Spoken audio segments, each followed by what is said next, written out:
We are across the Hudson from Midtown Manhattan at MetLife Stadium in East Rutherford, New Jersey. Today, boy, what a matchup. Two NFL franchises with so much history, so much tradition, getting set to do battle here. As it'll be the San Francisco 49ers taking on the New York Giants.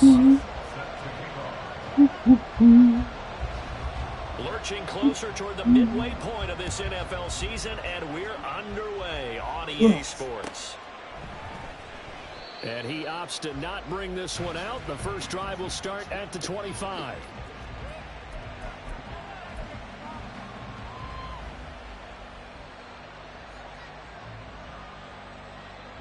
Ooh.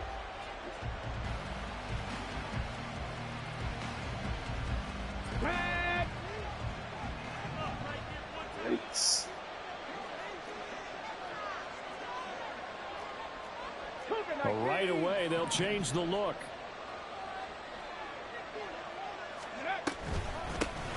Here's Mitchell now to kick off the drive. And that one blown up quickly, as he's going to be stopped before he could even get started. It'll go as a loss of 3 right away, and it's second down. That was well played there defensively. 2 tight ends in the formation, which essentially gave him 7 blockers up front. Hard to imagine with all that size and beef that they could let a tackler through, but that's exactly what happened. A loss resulted. So now they have to contend with 2nd and 13 after the first down run goes backwards. Here's a throw to his running back. It's complete, and they're able to get this one across the 35. Good work after the catch. Gets him 15 and a first down. And they'll use him out in the backfield, and sometimes quite a bit. They're just trying to get him touches any way they can. Oh, shadows. That's crazy. There's another one right there. Line of scrimmage, the 37 on 1st and 10.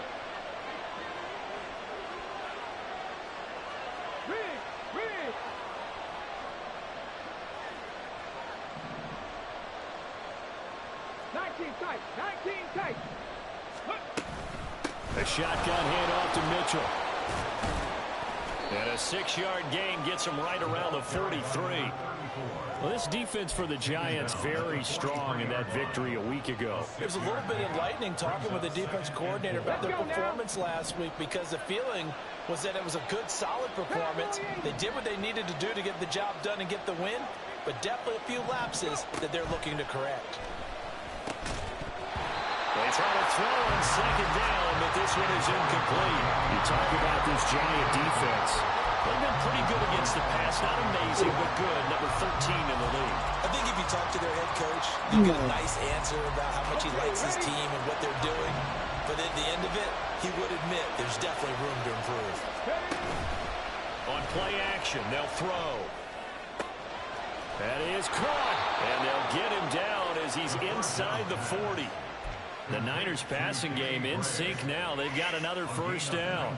I don't care how many times we see it. I still get a kick out of watching quarterbacks and receivers do the pass tree in pregame warm-up.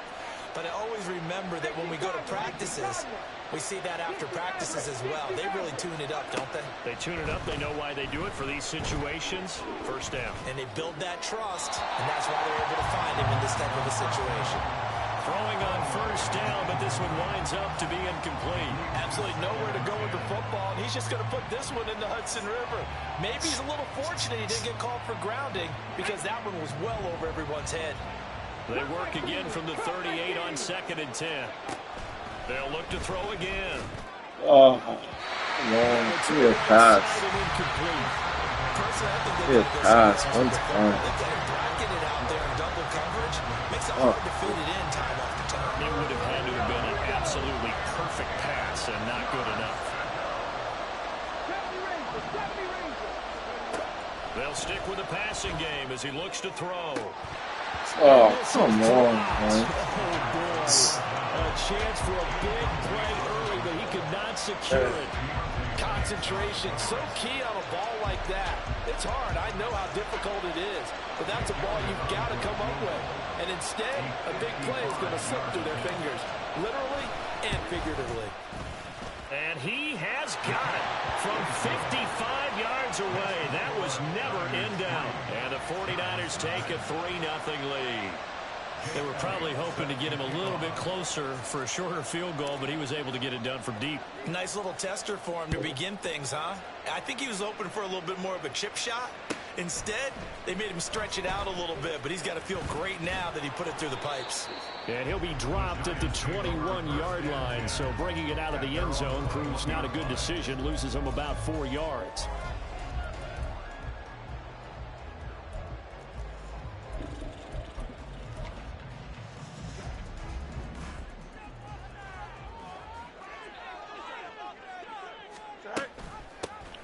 They'll start this drive out on the ground. And he gets forward up the middle, but only for a couple. It'll be second down. But, Charles, you know, something we talked about last week, when you start believing whether you're in the midst of a special season or not. Well, now they're at 6-0. Are you still trying to tamp down the expectations in that locker room? Well, to me, it's less about tamping down expectations and much more about not getting ahead of yourself as a team. And, look, they've got to play each game individually, right? Many teams talk about being 1-0 at the end of each and every game each week. To me, you got to understand you cannot win the Super Bowl in October. The Giants at 6-0. What a start to the season for them. And they come in with fresh legs. They got the extra time off thanks to an early season open week. And usually your hope is that your open week comes a little bit later in the year. But when you get a chance to get your fresh legs back, you have to take that time and run with it. And that's what they're trying to get done here. On first down, they'll go to the ground attack. And this defense able to plug him up there as he'll get a yard to the 35. You look at this Niner defense. Well, they're going to be tough to throw on, no doubt. Currently ranked 3rd in the NFL against the pass. Yeah, defending the pass hasn't been an issue for them. It's been stopping the run. And if they don't stop the run, they can't get back to their strength, which is guarding against the air attack. Here's Fields now on second down. Going right side here, and that's complete. And he'll be taken down, but not before he gets into enemy territory. Second catch for him today, and it'll wind up a first down.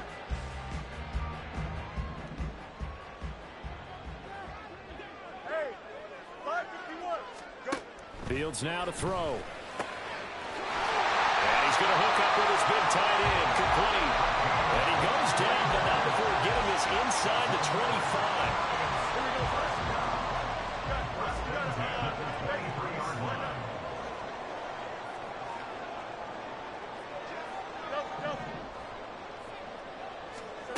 On first down, Fields. Here's a diving catch right side. Another first down as he went right back to the same well, this time for 17 yards. Just picking up yardage in bunches here these last few plays. They have moved right down the field, and just like that, they're going to be set up with a first and goal.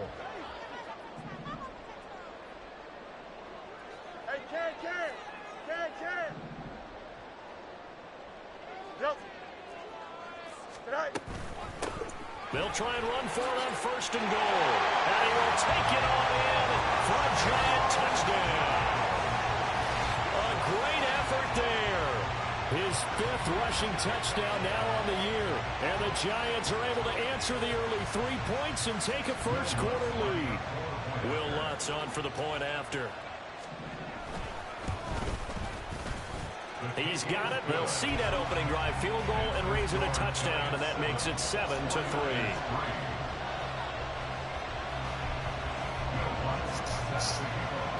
After the touchdown, Lutz to kick it off. And that'll carry over the back line of the end zone for a touchback.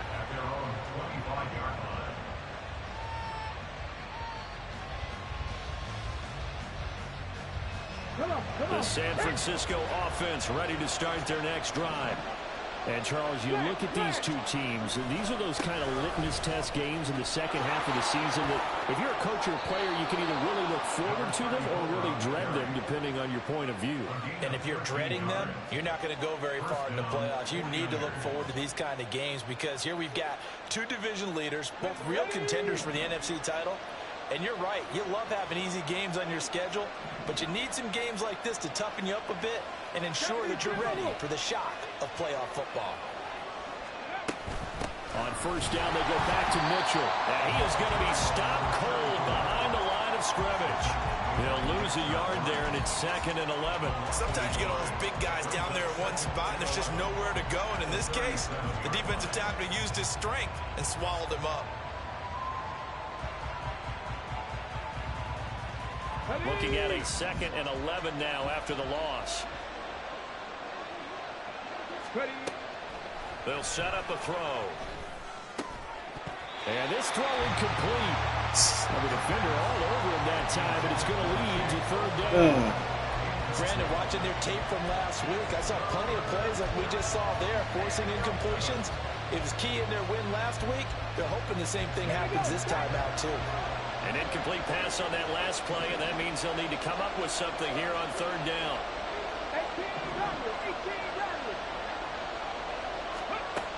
He'll drop to throw. And a quick throw here, that's complete. And he gets this only to the 41, not near enough for the first. So on 4th down, here's the Australia native Mitch Wishnowski to punt this one away. They only punted twice in the win last week as he gets this one away. It's a 40-yard punt, 4 yards on the return. And it'll be Giant football, 1st and 10. The Giants offense at the line, ready to begin their next drive. And you figure this should be a healthy, arrested, a focused unit, and they're working on a good winning streak. They had the week off last week. This is really a team, Charles, that should be in top 4. I would agree absolutely with that. What coaches worry about, what organizations worry about, though, is overconfidence. They've been playing so well, and now they've had that extra time off. And we've seen teams come back off the open week and come out flat. So what a lot of good coaches do is they kind of game plan for that with their teams. On defense, they may blitz more in the beginning to get them going. On offense, they may go more up-tempo. Anything to get them out of that lethargy right at the beginning. 11. Looking to throw on 2nd down, Fields. And this time he's got the hook up. It's complete. And they work this well upfield across the 45. 28 yards the gain there on the catch and run. After one, 7-3 the score on EA Sports. Ready to roll for the 2nd quarter from MetLife Stadium. The Giants with the football as they've got it with a 1st and 10. Here we go.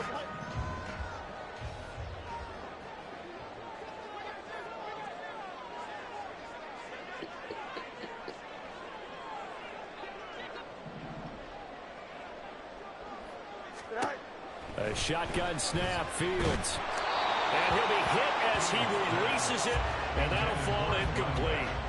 Well, the great coach has said football is really a simple game. Rush theirs, protect yours. And he's talking about those guys throwing the football. In this situation, the rush won, hitting the quarterback and forcing him into an incompletion.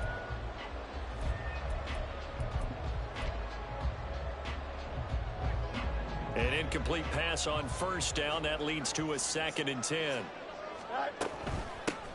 From the gun, they'll try to run it. And he's down right around midfield after a gain of 2, maybe 3.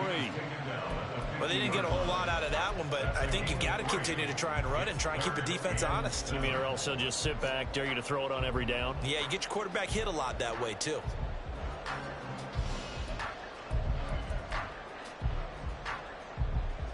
Here we go.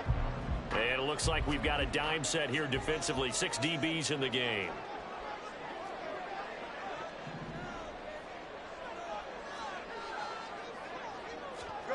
From the 50, here's Fields. Oh, With the field, and he's got a man complete. And this will move the chains again as the tackle's going to be made at the 49ers' 25-yard line.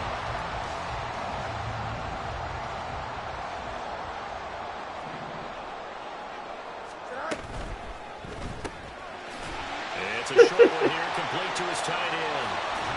And so close, he gets it to the one. Out of bounds right there. That's back-to-back plays of over 20 yards. That's a nice job of working his way open down in the red zone. Looked that one in and then made a beeline for the pylon. He didn't quite get there, and you want to give him a little extra for the effort, but instead... And he is in. Touchdown, his second touchdown on the season. And the Giants are able to add on to that lead. So the touchdown there, and that play, the tap pass, so simple, Charles, on the face of it, but what makes it so difficult for defenses to stop? I think it's the precision and the quickness in which the play occurs, because the snap gets to the quarterback. He's essentially playing volleyball with it, just immediately just shoveling it forward. And when that receiver's at a full head of steam, if you don't take the edge away, he's got a chance to get to the corner and get upfield. But if you take the edge away, that's your chance to disrupt that play. And no disruption there, that's for sure, as it winds up 6 points. At their own 15-yard line.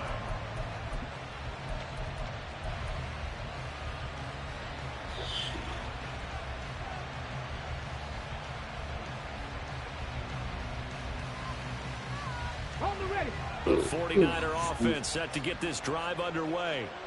Their deficit is 11, 14-3, and needing to get something going here as they come up on 1st and 10.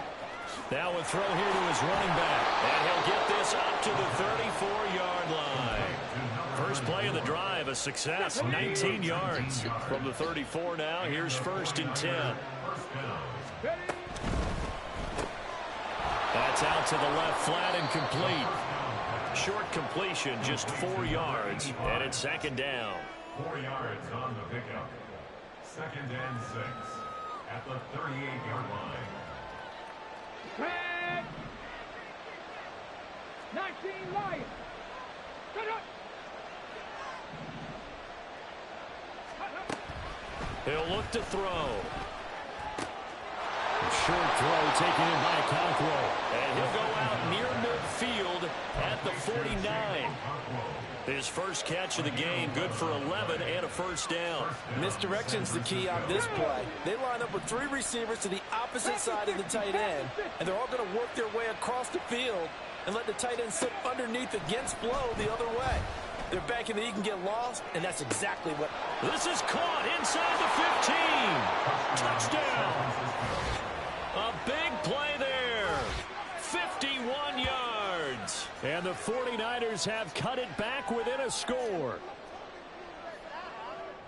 Boy, Charles, this offense is just so explosive. They lead the league in scoring, and another example of just how good they are right there on that play. Yeah, we often overstate about how explosive teams are, but this team is truly a threat to score on every snap, especially on the first few plays of any series. And a big strike like that only adds to their reputation as the league's best offense. Now after the touchdown, here's Elliott on to kick it away.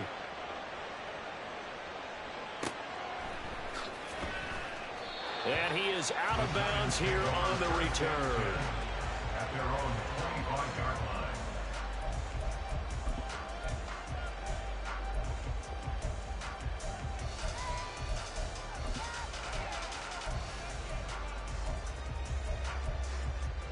Here we go. Good. The Giants offense at the line, ready to begin their next drive. And they, as mentioned, unbeaten to this point in the year, but you think this game their toughest test yet. I absolutely do, because to me, this is a good measuring stick game because they've been able to take advantage of the schedule. But here, this is another team leading its division with an eye on making a Super Bowl run, so this game is crucial. Took just one play to move all the way to the 44 as they try again on 1st down. And good vision there as he's across midfield and down to the 45-yard line. Another nice gain. That's now 30 yards between those last 2 plays. Interior of that line blocked really well on that run, but also the 2 tight ends, they blocked well too. Not only have they scouted the line of scrimmage, with their agility, they can get upfield and hit moving targets like linebackers, defensive backs. They do a really good job helping out the running game. Defensively, a solid response after giving up back-to-back 1st downs. 2 yards on the pickup. Here we go. 2nd down and 8. All right. Here's a handoff out of the gun. And he takes it down to the 40 with a pickup of 4. On any running play that's called, they're always hoping that it's going to break big and go the distance. But when you get a nice gain like that, you're able to do so many things anyway. You can come back and run essentially the same play again, continue to move the ball on the ground, or you can decide to throw the ball now because usually you have the defense back on its heels. Now Fields. He's going to get that to his running back out of the backfield. And he will have the Giants first down. They needed 5 there on third down. He winds up getting 7. From the 32 now. Here's first and 10. Hey, Ken. Back to throw. Fields. He lets this one fly toward the back of the end zone. Let's go, baby. Intercepted. And the 49ers are going to get the football here as the ball will come out to the 20. Well, that one was in the air for an agonizingly long time. Just begging to be picked off, wasn't it? It's one thing if you're throwing a ball like that, trying to throw someone open or lead them into an area. But that ball needed to be thrown with a lot more conviction. As a result, it's an easy interception.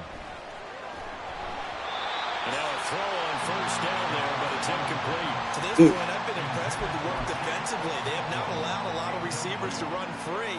And there's another example, another incompletion. Let's go now. After the incompletion, here's second and 10 from the 20. Now back to throw. And a flag comes in as that one falls incomplete. Well, let's see who this is on. Oof.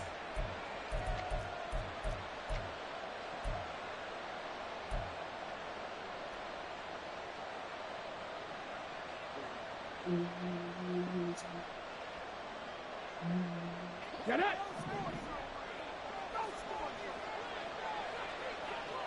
Ready.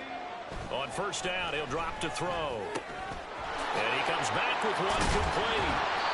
And he gets this one just shy of the 40. They'll mark him down at the 39. First down, San Francisco. The pickup, 14 yards.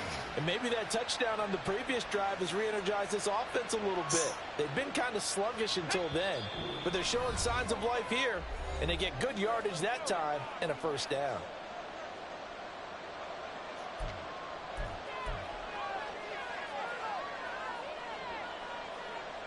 Here we go. Here we go. Hawk 70. Hawk 70.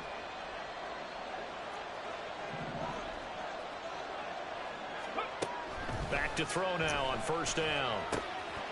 Yes. And that is incomplete. Now the coverage a little too good there, and it's second down. Well, that one's all about the defender making life difficult for the receiver. Very tough for a guy to hold on to the football through all that contact. He ends up forcing the incompletion.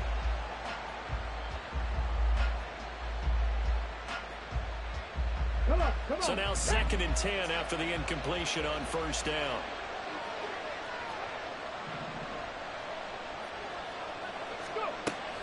Again, he'll drop to throw.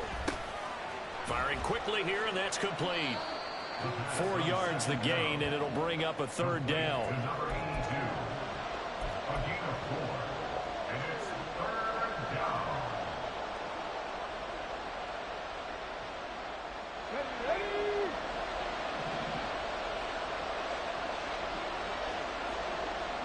Ready. Back to throw again. Able to find the open man. That's complete. And he'll be touched out here, but not before he does pick up the first. That's a third down conversion of 24 yards there. Nice play. That's the third time on this drive that these two have connected with each other. They've got a real rapport going. And right now, it's paying off with big chunks of yardage, as shown by that last play. They'll run the screen with Mitchell. And he'll be marked down at the 26 with a gain of 7.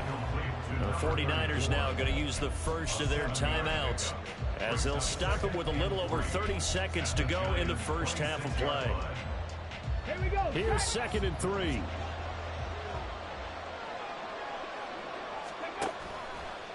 Off the play fake, he'll look to throw. And that'll be incomplete. Took a pretty good shot as he tried to pull that one in. Couldn't hang on, third down. Normally being a big-bodied receiver plays to their advantage downfield. Go up and make the catch, take the hit, and pick up yardage. But in this case, the hit was timed really well and popped it free from his grasp. On third and short, they'll try and pick it up through the air. And he will be very close to a first down, but I see the closed fist of the referee, and that means fourth down. Well, it looks like they got what they wanted. They got the completion, but they weren't able to break any tackles or gain nearly enough yardage to pick up the first down. Now to be 4th and short.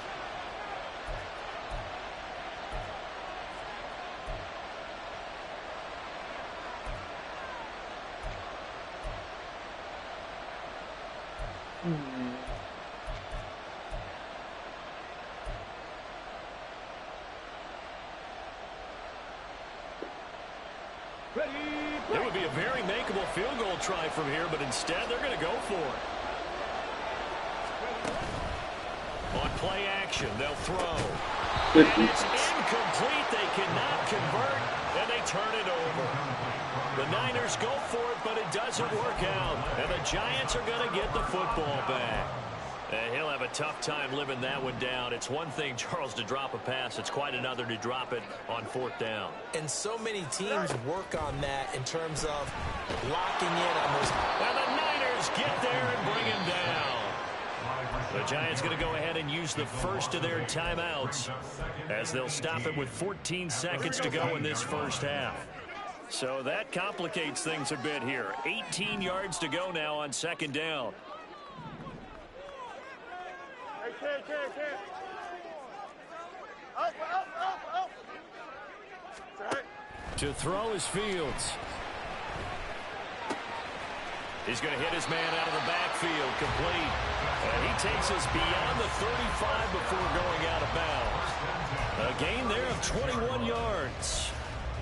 Yeah, big play there. And when you have a running back that you can use like a wide receiver, when he has that kind of versatility, you do as they did there. Get him out of the backfield and give those defensive backs something else to worry about. Press, bunch right. Press, bunch right. On 1st down, it's Fields. Oh, looking for Waller, but this is intercepted. And the Niners will take over here as they get it up to the 43-yard line. Well, Charles, they're so close to halftime there. You throw the interception. Not only that, you do give it to them in plus territory as well. Yeah, they were pushing real hard to try and get something more on the board on their side of the ledger right before the half. Looking at it with 20/20 hindsight, though, might have been better to hand it off a few times, hoping to get something to break instead of putting the ball in the air and, of course, putting the ball in jeopardy. They'll throw now on the final play. He's going to air one out. That's going to be knocked away and incomplete. So we've hit intermission. It's halftime. This is the NFL, and it's a presentation of EA Sports.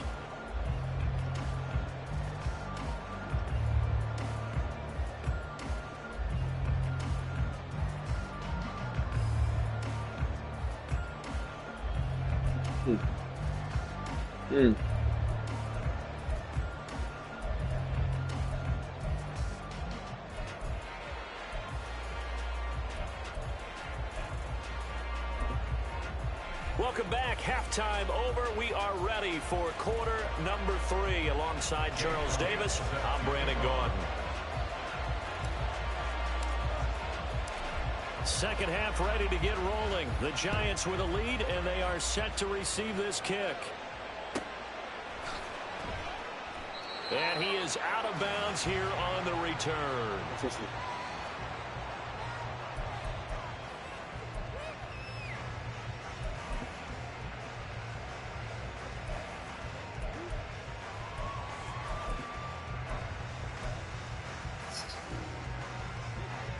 The Giants offense at the line, ready to begin their next drive.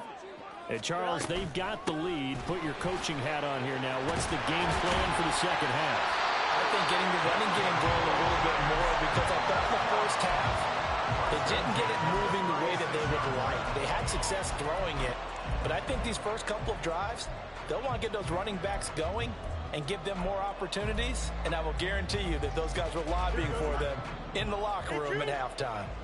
So from the 36 now, 1st and 10. Play action. It's Fields.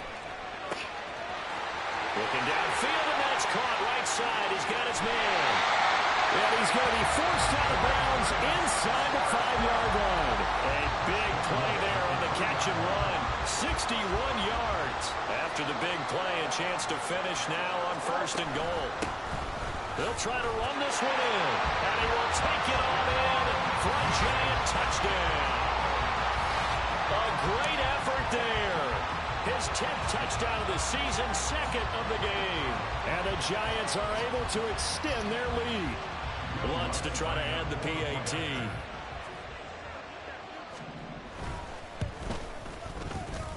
It's good, and it's 21-10.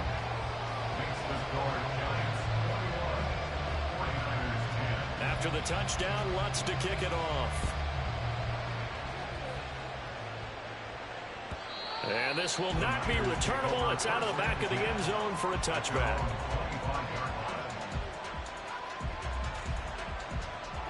The San Francisco offense ready to start their next drive. And their deficit a little wider than it was at halftime. Does that touchdown a minute ago change the thinking here at all? I think it does, at least a little bit, because now urgency has to start setting in. You can't go out there and go 3 and out and run the risk of falling behind substantially, but you have to do it without pressing, because pressing, that'll lead you into bigger errors. 60 Vikings, 60 Vikings. 2nd down and inches. That's not the pass. It said circle. Intercepted. It's Deontay Banks with it. And when I looked down, he was kind of shaking his head right after he threw that pass. What did you see? Well, from a defense's perspective, anytime you have your eyes back towards the quarterback, you're in a position to make a play on the ball, whether it's a big-time play by you or an overthrow by the quarterback. You have a much better opportunity. Fields on 1st down. Hyatt has got it. And all the way inside the 15 before they drop it. A well-executed 22-yard gain. And motioning left, that's Pittman. Now a 1st down throw, Fields. And he's not able to get away. Sacked back at the 22. Nick Bosa in there to get him, and on the season now, that is 9 sacks for him. And the job becomes twice as difficult now. After the sack, it's 2nd and 20. From the gun, he'll hand this off. And he's going to get this one down inside the 15.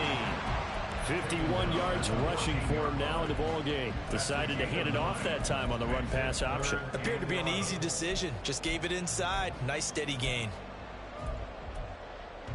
Here we go. Backed up here. Tough spot. Needing 11 yards to pick up the 1st. Hey, can. Throwing on 3rd down. Fields. All right. Touchdown, Jeez. A great play there. The 2nd touchdown of the afternoon. And the Giants are able to widen their advantage. In order to lead in a game, you're going to get plenty of contributors, but that's his 2nd touchdown catch of this game. He's one of the key guys in this one. And you better believe he'll be looking for the hat trick here as this one continues to go. Lutz with the extra point, and the lead is up to 18 now. After the touchdown, Lutz to kick it off.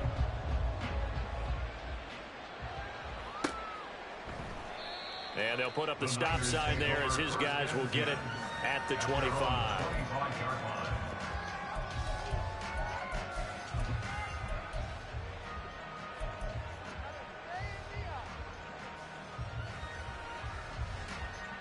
Let's go now. The 49er offense set to get this drive underway.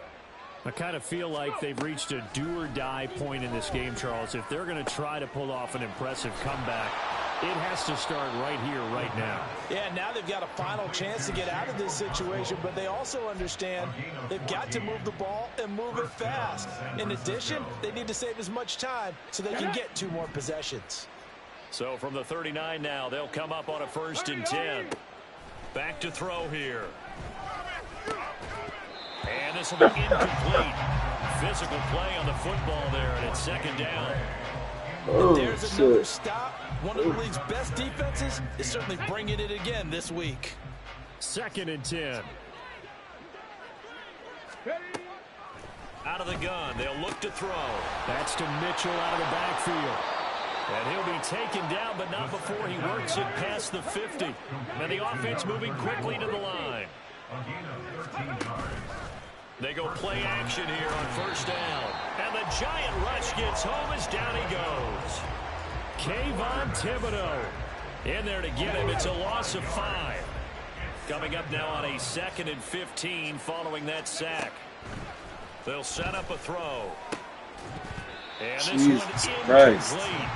Too much contact to hold on to that one, and it's 3rd down. Down several scores and playing behind the chains is not the way to have success in this one. Right now, if you're the offensive line, your big concern, protecting your quarterback and give him a chance to try and throw something downfield to pick up the needed yardage. 7 Pirates! 7 Pirates! Hey, hey, hey! Now on 3rd and long, they'll look to throw. Work in the middle of the field, and he's got a man complete. And they're going to have another first down as the tackle's made at the Giants' 30. Boy, a nice play there as they wind up converting on 3rd and 15. So the drive takes them into Giants territory now, 1st and 10 at the 30-yard line. Looking to throw. Throwing right, and that's complete. And they will eventually get him down, but he's inside the 5 all the way to the 3.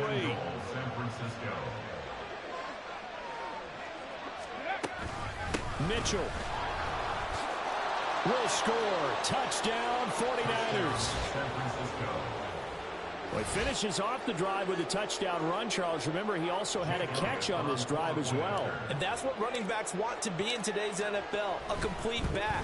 3 downs, stay on the field, run it, and catch it. And he gets it done. Elliott good with a PAT. And the lead is down to 11 at 28-17. Now after the touchdown, here's Elliott on to kick it away.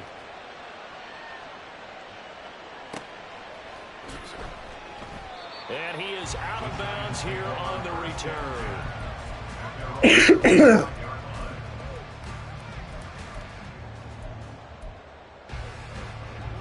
The Giants offense at the line, ready to begin their next drive. Their lead down to 2 scores after the touchdown a moment ago as they start with a 1st and 10. And he's going to get a good gain of 9 here up to the 34. They'd love to just strike back with a touchdown right here, and if it's a long play, so be it. But the main goal, get a couple of first downs, run some plays, run some clock, allow their defense to get a chance to catch their breath, settle down. And let's go, boy! Intercepted for a 3rd time. And the 49ers are going to have it here just past the 25. So a potential momentum shifter there, working with a 2-score lead, 3rd quarter, but that not the smartest of throws. I would agree with you on that one because this game is still very much in the balance. It felt pretty one-sided to this point, but now if these guys can turn this turnover into points, things could start getting a little more interesting. They'll start with a run by Mitchell. And he fights forward for a modest 2-yard gain, 2nd down. Looking to speed things up here, going with some tempo. Here's a play fake as they set up to throw. He'll complete this one to Okonkwo. And down right around the 32-yard line, 4 yards on the pickup. That was an okay hook up there with his tight end, but unfortunately, they didn't get the kind of yards they had hoped for. That's going to bring up 3rd down. This offense in desperate need of a conversion as they come up on 3rd down. Trap 50, trap 50. Go. They'll look to throw here. Oh, God, dude, Johnny's looking up. Intercepted. Down the right sideline. And what a return as he brings this one all the way back to the 25-yard line. The Giants take over 1st and 10 at the 25-yard line. They go back to the air here after the INT on the last drive. Oh, the ball comes out on the hit, but they'll say it's incomplete. Well, they certainly knew their challenge as this series began, and they got to stop on play number 1. Goal now, get 2 more stops and limit the damage to a field goal. 3rd quarter from MetLife Stadium. Here's a 2nd and 10. Go. He's going to toss this quickly. Play some defense. And he's going to lose yards. They take him down at the 26. It'll go as a loss of a yard, so now they deal with 3rd and 11. It looked like the defense, they were ready for that one. Really left him almost no room to work after catching the ball. He could throw every move in the book at him. They were there, and they tackle him for a loss. From the gun on 3rd down, Fields. He's hit. He lost the football. Put it on the carpet. And now this is scooped up by the 49ers. Well, you had an offense working with a comfortable 2-score lead here in the 3rd quarter and certainly doesn't feel as comfortable now following the turnover. Yeah, you're right about that because now the nerves starting to come into play a little bit. You're a little bit jangled. You don't want to give your opponents any avenues to get back into the game. What you'd rather do, put up signs that say, roads closed. Ooh, good heck. Jeez, I thought I could get over the top. And the return this time will go out to the 42. Oh, over the top. Oh. The Giants take over 1st and 10 at the 42-yard line. Okay. Here we go. This will probably be the last play of the quarter. EQ. Hey, can. Tonight. On 1st down, Fields. And that one drops down, incomplete. Good coverage there, forced the ball free, and it's 2nd down. That was nice work there defensively to force the incompletion. Now, even though this drive started in plus territory, they're still not in field goal range yet. So they can work towards another couple of stops and not allowing that turnover to hurt.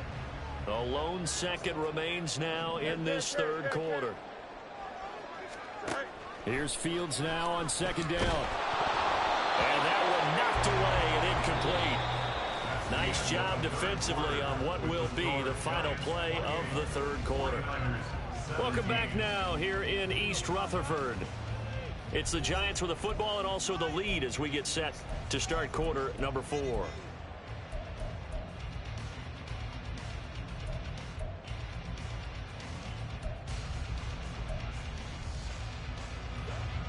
This offense so far on 3rd down, they've been good. 3 for 4 thus far. This is 3rd and 10. Out, let's go.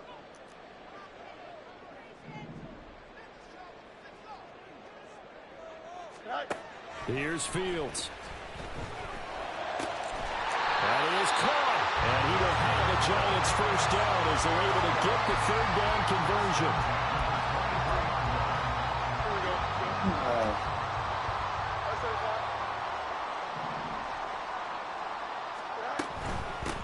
On 1st down, they'll go to the ground attack. And he is met in his tracks behind the line of scrimmage. Officially, it's a 1-yard loss. That's going to bring up 2nd and 11. The defense was ready for the run-pass option, diagnosed it perfectly. Not only did they stack him up at the point of attack, but he was met by a host of light-colored jerseys. So after the loss of a yard, they'll look to push forward here on 2nd down and 11.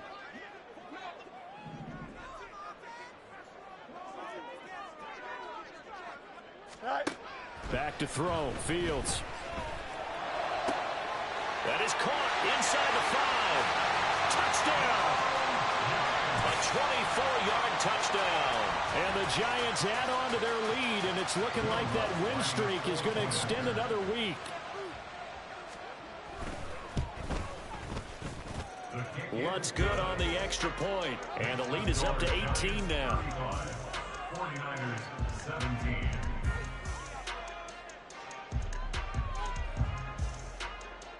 Will Lutz set to kick off. After the touchdown, Lutz to kick it off. And here comes a return from just beyond the goal line. And that decision to bring it out ends up not being a good one. Cost him about 5 yards as he's tackled at the 20.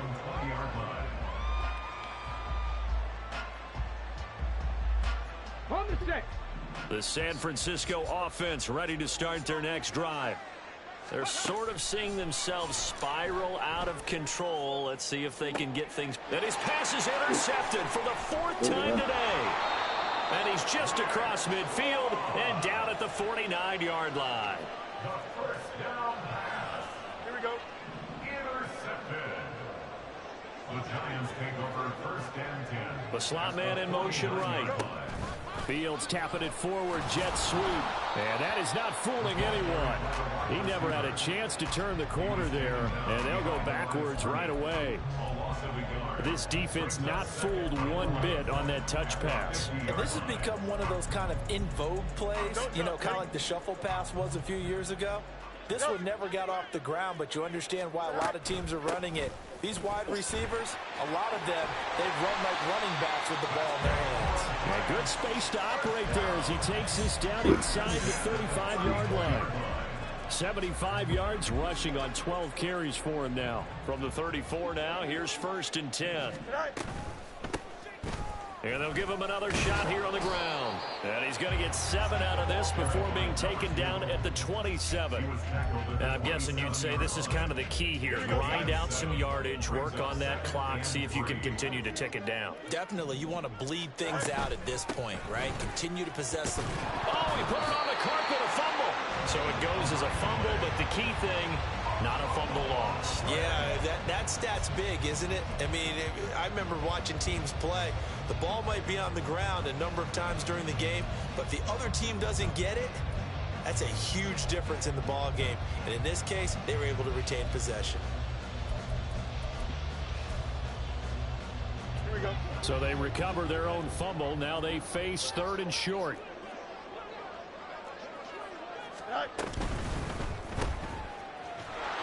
And he is going to lose yardage here. They'll wind up losing 3 here on the play. And that'll bring up 4th down. Now Lutz for the field goal try. Spotted at the left hash, this from 45. The kick by Lutz is good. So after 5 touchdowns offensively, hey, maybe it's time to get the kicker a little work, and he's able to connect there. I love that empathetic side of you. You're worried about him getting some action, getting to be a part of the game. Well, he got in and got it done. And they'll put up the stop sign there as his guys will get it at the 25.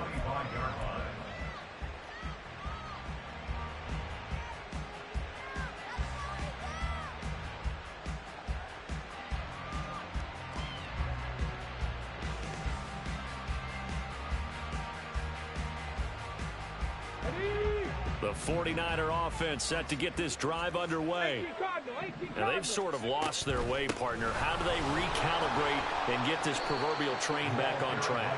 Well, this is where leadership really comes into play. How's the head coach handling it? The offensive coordinator? Sometimes they just make a joke. All right, guys, you had your fun? All right. Throw it out the window. Yeah, let's get back on track here. And sometimes that'll work just fine. I guess it's time now to lean on that leadership. Nothing open downfield. He keeps it himself for 11 and a 1st down.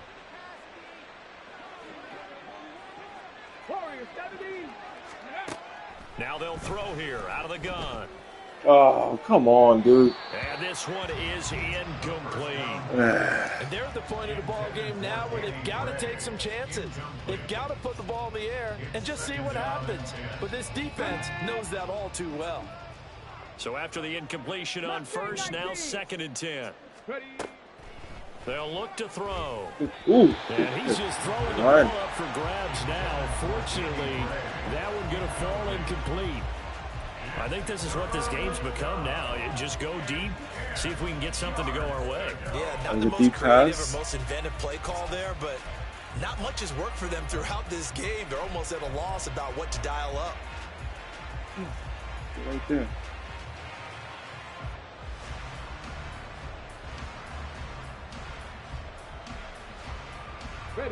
So back-to-back incompletions, and that has them staring at a 3rd and 10.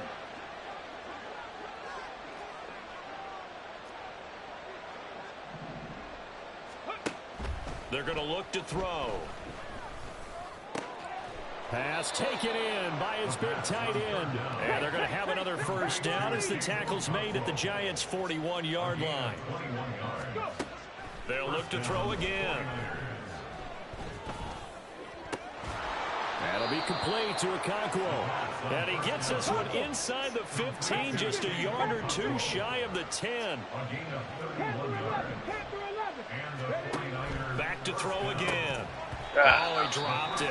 And that's pretty indicative of the way this one's going. We know it's not an easy job to go out and catch passes when people are trying to tackle you and knock the ball away. But the bottom line is, that's a pass he's got to have and a pass he should have caught. So they'll come up after the incompletion for second down. The play action fake. They'll look to throw. Touchdown 49ers. Danny Gray, an 11-yard touchdown. And the 49ers have got it back to a 2-score game here in the fourth. The fourth quarter touchdown there, back to a 2-score game, but time is not their ally. No, it's not, partner. They still have a pulse, but it's probably a little weak right now. A lot of things have to go right in these final 2 minutes plus for them. I think they have to be thinking onside kick here, and we know how difficult those are to recover. 2 scores down, 3 timeouts left. Still a chance if they can somehow get this one back.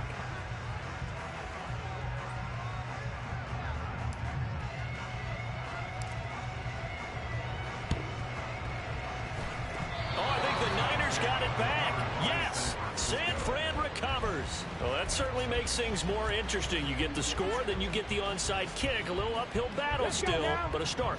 It's not mission accomplished, but the plan is working. They are in a great spot right now, and the best part, they put the defense right back out on the field after having already scored. Yeah, they've got the momentum. That's caught inside the 20. They started this drive with terrific field position, and it's going to get even better after that play. Had great options with where they started, so they decided to press their advantage, and it paid off.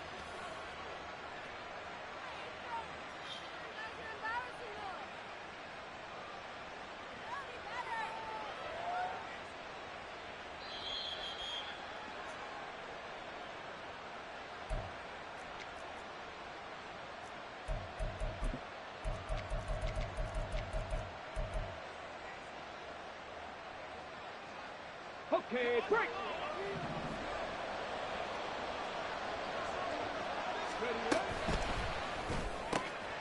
And this is caught now for a late touchdown. So hold everything here. This one's not over yet.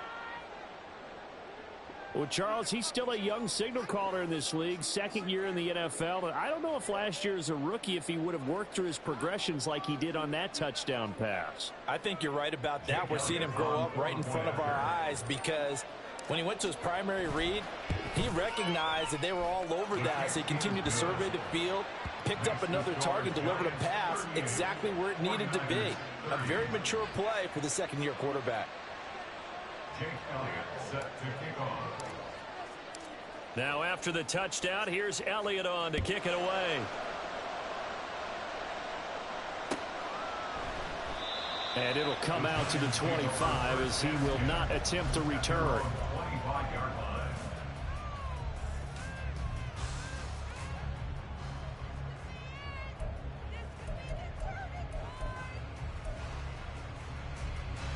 Here we go, Scott.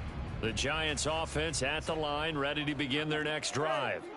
Well, they can smell victory, partner. They can see it on the horizon, but certainly we're not done yet here. Defense still has 3 timeouts, and obviously this is a very slim lead they're holding on to. And let's face it, the easiest way to get this done, challenge your ground game. Challenge your offensive line, your tight ends, your receivers, anyone who's going to lay down a block.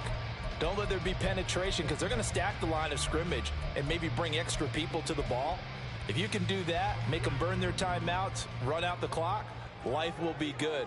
But if you really want to gamble a little bit, a quick play action, quick throw, might be able to get it done. Just make sure it's not incomplete and stop the clock. And he'll slip his way up across the 30 to the 32. That's it. That's what you want. Straight ahead positive gain. Just keep that clock ticking.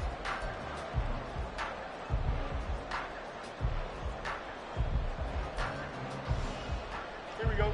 Here's 3rd and 3. No muss, no muss.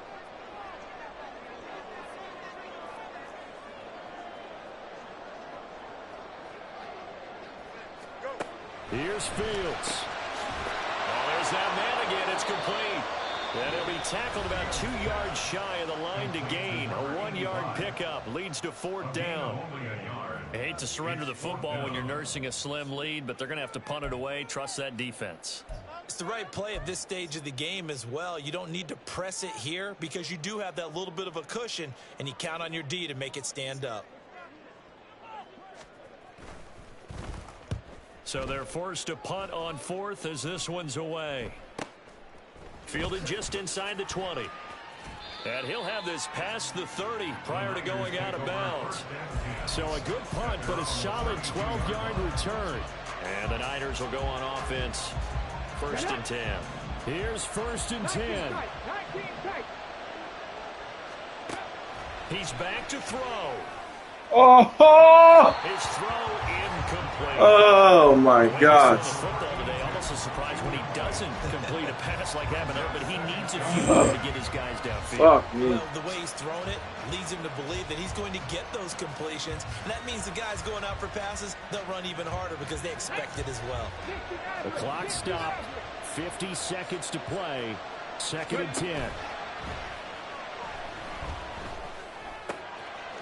And this time he's got the hook up. It's complete. And he's going to get out of bounds with the 1st down. So that's going to double their pleasure for sure. They get the 1st and save a timeout.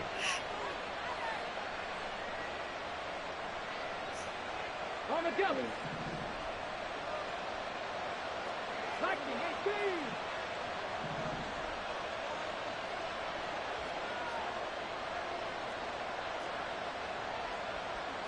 It looks like they'll move things around here. Oh. The crowd's not doing that O-line any favors. Home field advantage is really kicking in, making it very difficult for them to hear the snap count. Here we go. Penalties not what they needed here. 1st and 15. Cut 19. Cut 19. Back to throw.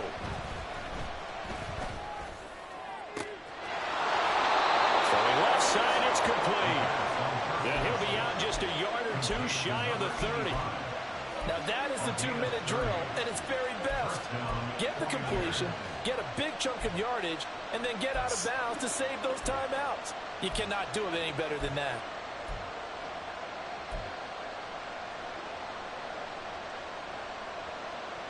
Come on. 2 timeouts still available in this final minute. It's 1st and 10 now. They'll look to throw. And he takes a shot on the release as this will be incomplete. That's certainly not the worst thing. It stops the clock and lets your offense catch its breath and lets us exhale a little bit. Now I expect them to call a couple plays in a hurry, so they're ready if the tackle happens in bounds.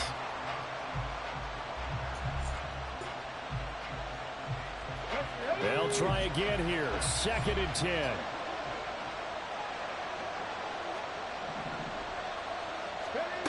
He'll look to throw. And his throw here is incomplete. Back-to-back incompletions, but we know this is definitely 4-down territory. Time not on their side. I don't think they want to try and get the 1st down in 2 installments. I think they got to go and get it right here, right now. Hey.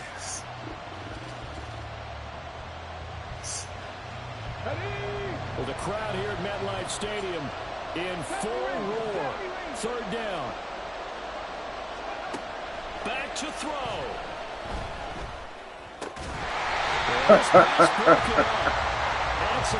Oh, man. Everybody can catch. With that incompletion, reality is staring them right in the face. This entire game is down to the next snap. Nobody can catch. No choice but to go. Here's 4th down now. Gotta try it here. He's back to throw. And it's gonna be batted down. We'll go the other way with the football. Good game. They had to go for it with such little time remaining, and the Giants are gonna get the football back. Down to a knee here. The defense still with a couple of timeouts. We'll see if they want to use them.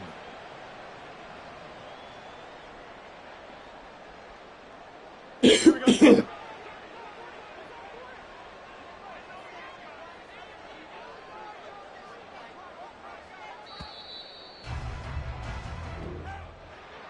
Well, this was a very close ball game at halftime, Charles, but in the second half, that offense kind of kicked things into another gear, and they were able to pull away for the victory.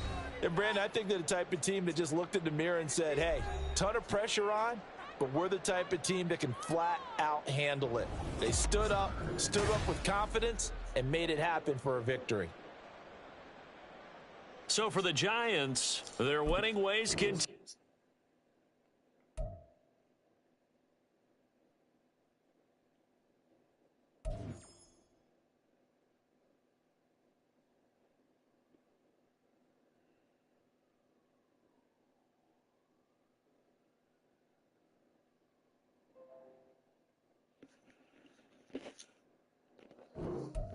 Oi.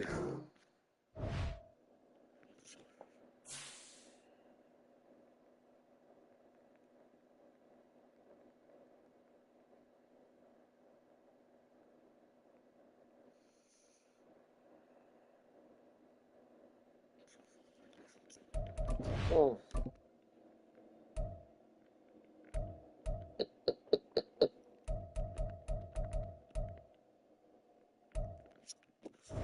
Whew.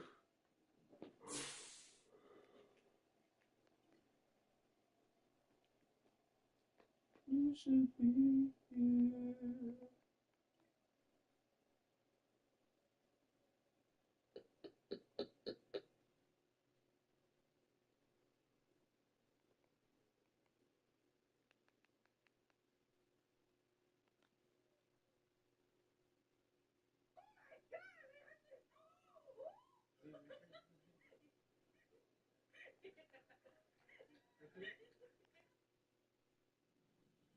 Look, you've had a good career.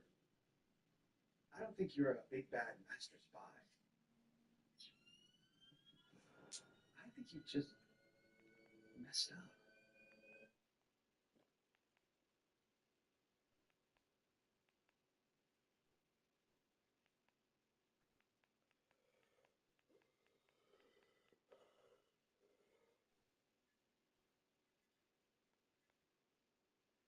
This movie is inspired by a true event that explores the dark side of the pharmaceutical industry. In this movie, a single mother who used to work as a stripper gets hired into the marketing department of a dying pharmaceutical company. And with her marketing skills and, of course, bribery, she revives the company, making it one of the biggest. However, a lot of things went on behind the scenes that exposed the corrupt nature of some of the biggest pharmaceutical companies in America. Hello, welcome back to I Am Movies. Today we're looking into the 2023 film called Pain Hustlers. But before we jump into the details, make sure to show us some love by liking the video and subscribing to the channel. Now, let's get right into it. The movie begins in 2011 with a young, struggling single mother named Liza Drake.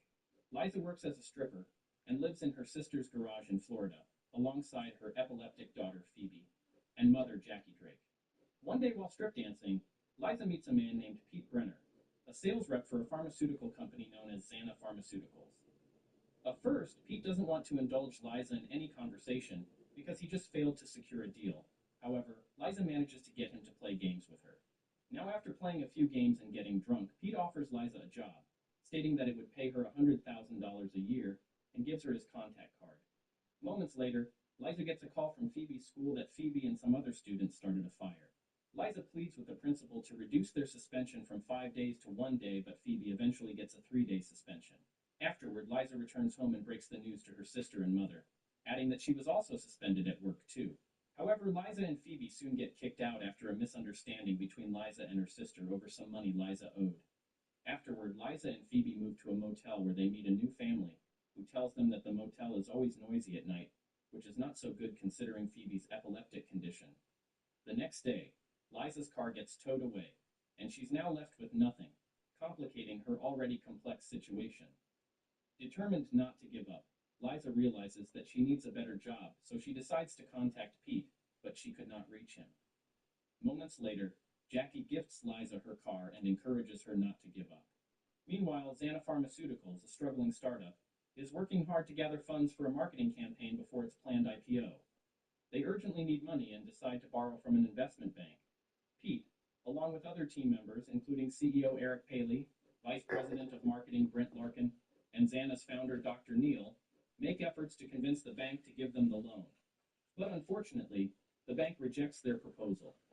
In a surprising turn of events, Liza walks into Xana Pharmaceuticals and Pete is surprised to see her. However, he tells his boss that she's a marketing professional from a top marketing company. Liza apologizes for showing up uninvited, and Pete takes her to his office for an interview. After seeing Liza's resume, Pete realizes that Liza is a high school dropout with minor work experience. With this, Pete decides to rewrite Liza's resume, giving her a PhD in biochemistry, and also adding some amazing work experiences to back it up. Soon after, Pete introduces Liza to Dr. Neal in his office, and she lands a job on the spot, even though the company is not actively hiring.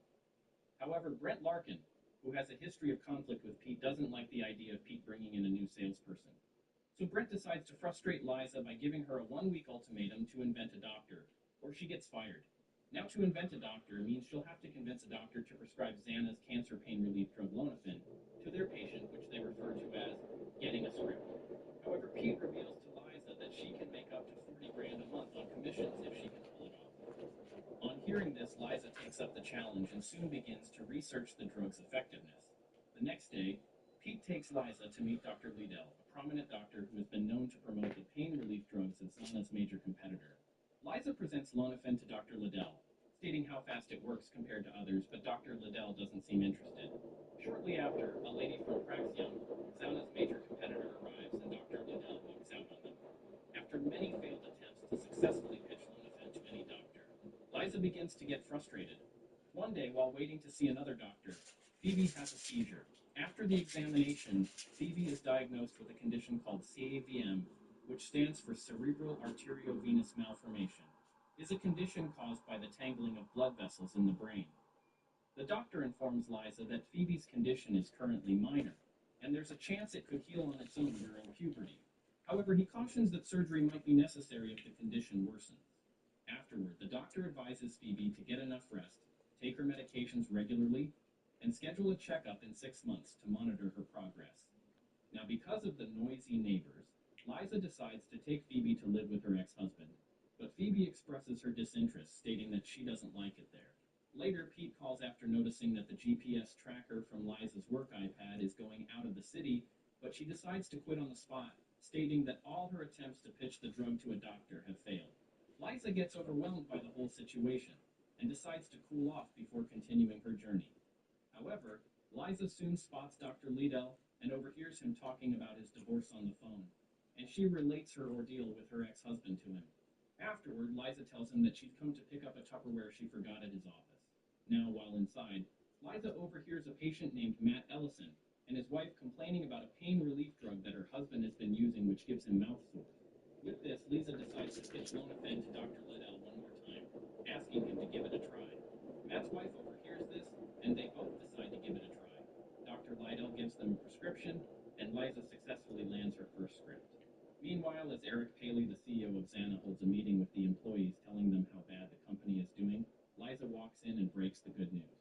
They all stare in shock at hearing that the doctor in question is Dr. Liddell. Liza also reveals to them that she promised Dr. Liddell that he'll be the one to launch Xana's speaker.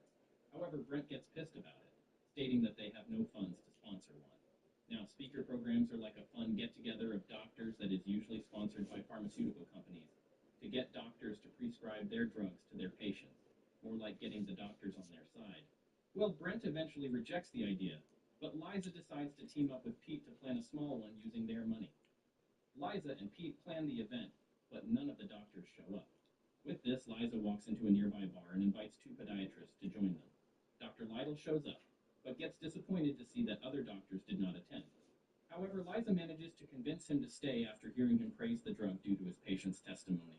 That night, Pete manages to convince Dr. Liddell to convert all his Xarafin patients to Lonafen and also writes him a huge check, promising to do more if he keeps his end of the bargain.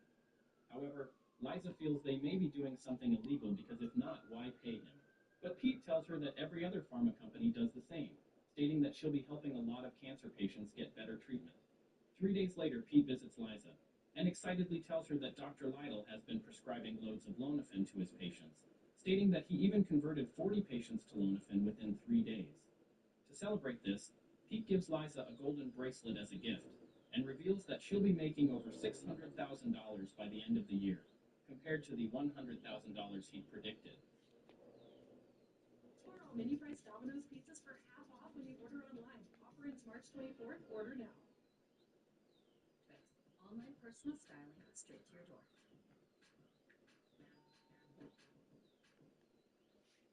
A month later, Liza visits her mom and gifts her a brand new car to appreciate her, and also pay off the money she owed her sister with interest. At the office, Brent confronts Liza and Pete for hosting a speakers program without proper vetting from a compliance team and threatens to get them fired. However, Pete reveals to Brent that they've just made it over $200,000 in net sales in a week, which leaves Brent in shock. Based on this success, they decided to hire a team of sales reps. Liza hires her mom amongst others, and soon gives them orientation on how to go about it. Within a short time, Zana won 86% of the regional market ranking in millions, and each time they reach a new milestone, they celebrate it. Meanwhile, Praxion Pharmaceutical keeps losing in the market because they can no longer bribe doctors after they got fined heavily for off-label marketing, bribing doctors to sell fentanyl to almost anyone using the slogan "Pain is Pain." Months later, Liza rents a bigger apartment and also gets Phoebe into a new school. One day, Jackie asks Liza to help her get money to fund her own speakers program so that she can earn like the other young sales rep. But Liza tells her that she's doing well already, stating that she just collected a bonus of 30 grand, but Jackie wants more. The next day, as Pete and Liza present their next line of action to Dr. Neal, Brent exposes Liza's fraudulent resume and also reveals that she was once a convicted drug trafficker. However, in a twist of events, Dr. Neal promoted her to national sales director and also promoted Pete to be the new COO. Brent protests this decision, and Pete fires him on the spot. Xana launched its IPO and continues to make huge profits in the painkiller drug industry. Pete gets promoted to CEO, while Liza gets promoted to vice president of the marketing department. With this new development, the profitable company decides to move into a bigger space. However, Dr. Neal begins to manifest weird behaviors, as he soon begins to get overwhelmed by the pressures of success. At first, Dr. Neal instructs that nobody walks into the company with their shoes on, stating that he spends $80,000 to maintain it. One day, former CEO Eric Paley gets caught recording with his phone in one of their meetings to have evidence that will exonerate him of any offense if anything were to go wrong. However, he eventually gets fired for it, and Eric leaves the company having earned over $32 million in stock. During one of their parties, Liza talks to Pete about selling her stock shares, but Pete explains to her that she won't be able to sell it until it vests, which is slated for November. That same night, Jackie and Dr. Neal both get drunk, and they end up spending the night together. As months go by, the growth of the company begins to flatten. With this, Dr. Neal begins to pressure Liza and Pete to market Lonafen for all types of pain. However, Liza disagrees with him after realizing it was the same mistake that Praxion made a year ago. However, Dr. Neal dismisses Liza's point and asks her to fire her mother, using a violation of the HR process as an excuse. At home, Liza gets pissed at her mother after realizing that she had asked Dr. Neal for money to fund her own speakers program. They both get into an argument and Jackie leaves the apartment. The next day, Liza approaches Dr. Lytle with her new marching orders, hoping he'll reject it, but gets disappointed when he readily agrees to go along with it. With this, Liza begins to worry that the company is now going far. Meanwhile, Matt Ellison gets addicted to Lonafen and won't stop taking it even after losing his teeth. One day, Liza watches Phoebe experience another epileptic attack while preparing for her school dance performance. At the hospital, the doctor recommends that they now have to carry out an urgent surgical operation on Phoebe, which will cost over $600 grand.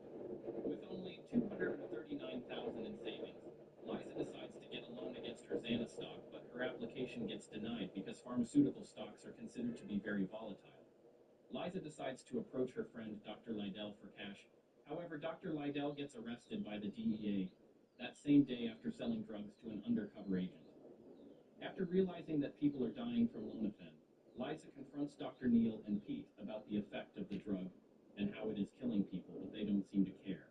With Lydell's arrest, desperate Liza decides to get help from her boss for Phoebe's surgery.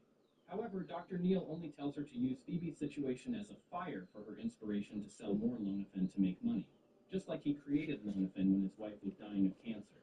After losing a close friend to Lonafen, Liza decides to turn herself in to the U.S. Attorney's Office, agreeing to testify against Dr. Neal. She confesses confesses all her involvement in the company's bribery program. Liza also reveals that Eric Paley, Pete Brenner, and Dr. Neal were all involved. However, the attorney's office asks Liza to provide hard evidence linking Dr. Neal to the criminal activities. Liza explains to them that Dr. Neal has isolated himself from the company, such that no illegal dealing will be traced to him. No direct phone calls, no phones during meetings, no email except through the CEO, Pete.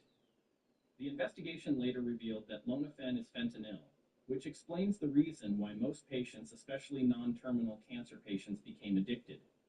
To get evidence against Dr. Neal, Liza writes a juicy email to Pete in order to get printed feedback from Dr. Neal, and it goes as planned. Liza steals the paper as evidence, but Pete catches her as she attempts to sneak out of an event. Liza tries to convince Pete that they've done terrible things, but Pete believes he's innocent, since he didn't write the prescriptions. With this, Dr. Neal and his lawyer convince Pete to testify that he knows nothing about their dirty dealings, promising to take care of his family throughout his jail time. The next day, the police arrest Pete in his apartment, but before they could arrest Eric in Argentina, Dr. Neal's lawyer already offered him a deal to keep Dr. Neal out of it. Phoebe finally gets her surgery done successfully, and while everyone is going down, Dr. Neal remains a free man. However, his freedom doesn't last long enough, as Liza soon finds out that her mother and Dr. Neal had talked about the company's dealings through emails during their love affair. Lisa uses this to nail Dr. Neal, and he also gets arrested. Finally, Dr. Lytle gets sentenced to 40 months, and Eric gets 16 months. Pete gets 36 months, and Dr. Neal gets sentenced to 66 months. After an emotional apology in court, the prosecution recommends that Liza should be exempted from serving time, but the judge eventually sentenced Liza 15 months in prison. Moving to 15 months later, Liza and her mother partnered with some of the sales reps she employed at Xana Pharmaceuticals to sell cosmetic products. And the movie ends. One major thing that amazes me the most in this movie is how this lady played her game at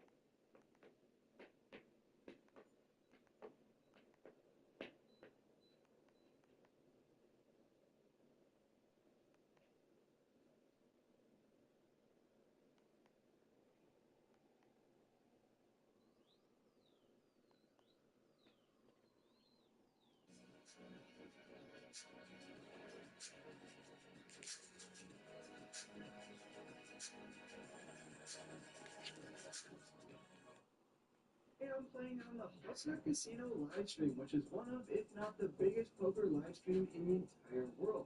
We all probably already know that. What you guys do need to know is that we're buying in for a whopping $18,000 and hoping to run it up big. I haven't run very well on Hustler Live in the past. Yeah, put me back today. No way.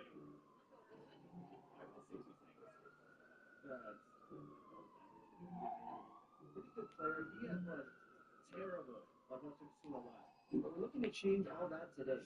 In the first hand, I call with my Jack 8 offsuit, and we end up going 6 ways to the flop. It comes Jack high on a Jack 9 4 board, and I bet really small here for $50 into the field. We get a few callers and pick up trips on the turn with the Jack of clubs. As you can see, we have Will in rough shape here. He has trips as well, and I decide to go for a little bit of value, half the size of the pot. Will decides just to call in this spot. We pick up another customer, Big John, with the king high flush draw and gutter to the straight. The river card breaks out for both opponents, which is great news for us. I'm going to play a tricky here on my fourth showing at Hustler Casino Live. Mix in the check with the trips. Will falls for it and bets out for $800. I snap call with my kicker problems, but it looks like Will had a worse kicker. We're taking down $2,000 worth of profit in hand number one. Because this is Tuesday on Hustler Live, this is the ante-game, which involves a lot more limping than raising. You're going to call with a lot of hands because you already have $25 invested. So it's only 25 more bucks for me here with Jack 10 off. I decide to put in the call. We're going to go a few ways to the flop. The action checks through on the flop. The turn gives us an open-ended straight draw. So when Dr. P bets out for 100, I put in the call and Dr. H does as well. We're in a three-way here with two doctors. Never thought I'd say that in my life, but we river a great hand, the king high straight, and now I go for value. Both doctors fold, and we take down that $800 pot, which brings us into the next one here with King 6 off. Like I said in the last one, going to be completing with a ton of hands, and as you can see, a ton of players put in the call here. Off to a flop we go, which comes King 8-3. We flop top pair. Rampage fires out for $100. I call, and Dr. P does as well. The turn brings in the backdoor hard draw, and the action checks through, giving me trips once again on the river here. Now I'm going to go for a little bit of value. Both players find an easy fold, and that brings us into this next one. We're playing the Nick game, or as they call it here in Los Angeles, the stupid game. Unfortunately, it's down to two players, Big John and myself. The bounty is high. It was $300, so definitely don't want to be losing out on this one. I look down at ace-3 of diamonds and make it $300 to go. We're going to get a few callers, and off to the streets we go, which comes Queen Jack 6 with 2 diamonds. Pretty great news for us. Big John leads out for $2,000, and I have the nut flush draw. Probably could just rip it all in here, but in case Nick has a super nutted hand, I decide just to call here and see what he does. He folds his open-ended straight draw. I guess he just didn't want to mix it up there with Big John and myself.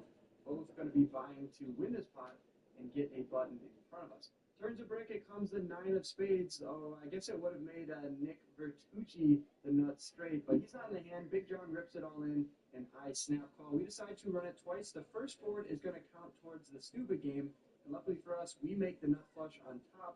Big John is going to take down the second one with 2 pair. Chop it up, guys. But even though we're chopping up that pot, it feels like a huge win, not having to pay out the entire table. We're not busto, but we go into our pockets for an additional $10,000. I want to be deep here in case we flop ourselves a good hand. A few limps, I decide to call with Jack 10 off. Nick raises it up to $300. I call, and Melissa does as well. We're going 3 ways to the flop. 10 high seems pretty great for my holding. Action checks over to Nick, and he goes for a c-bet. I'm obviously going nowhere with top pair, good kicker, backdoor straight draws, all that jazz. And we pick up a turn card, which comes with 4 of clubs. Little speech play here for myself and Nick. The action goes check, check. It's Cynthia behind Nick. She's ready to open. Did we just skip the Rubik?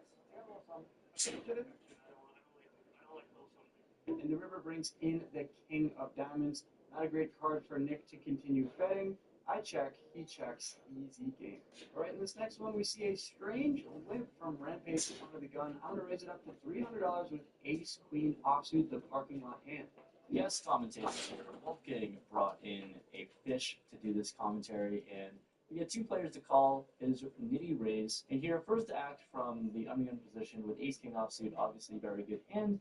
Want to get more money in the middle, and let's raise it up to a bigger size of $2,000. Yikes, Ethan went for the old man coffee limp re-raise here to $2,000, and I'm paying attention. A lot of money is on the line. I have ace-queen offsuit. It is the parking lot hand. Definitely don't want to go to the parking lot with this. Am I going to put in the call? Could I 4-bet? My coach says 4-betting with ace-queen off is definitely a great move, but Ethan knows that I'm kind of tight, and he should be raising a little bit tight as well. It's always a disaster when you make a big fold on a live stream with a ton of people watching, but hopefully we make the right decision here, and I muck my cards. Who can outnit the other one, myself or Wolfgang? Well, Alex is the real winner here, making a pretty sick discipline fold, and he owns me once again on another high-stakes live stream cash game.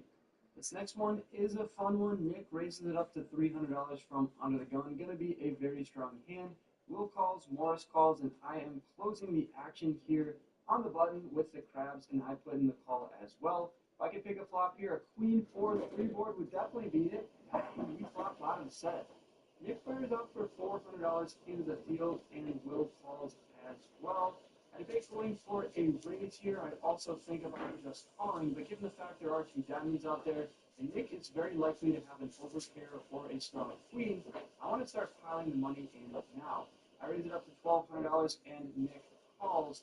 Will calls as well, which is a little bit strange. He probably has a straight draw or a flush draw. Don't really think he's calling with a lot of pocket pairs between 4s and queens, but you never know. The turn comes to 4 of hearts, and now I'm scared about absolutely nothing.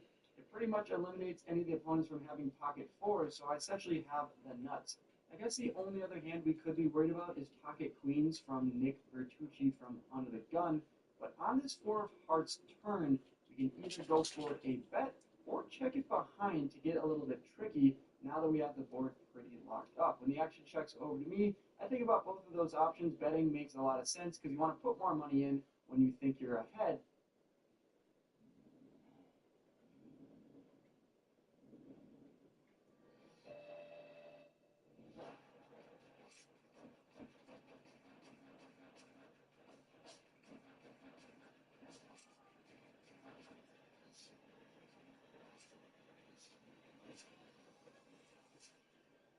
Your nightmare is you and I fighting together. You must know you cannot win.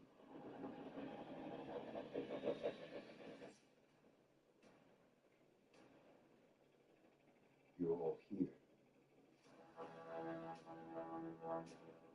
Because there is nothing to return to.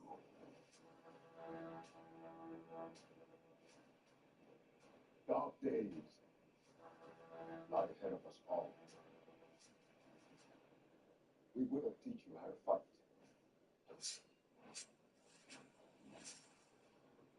That's impressive.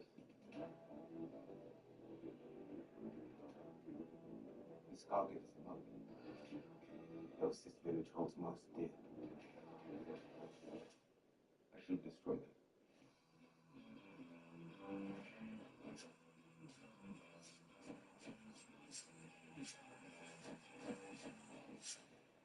I have no choice but to fight.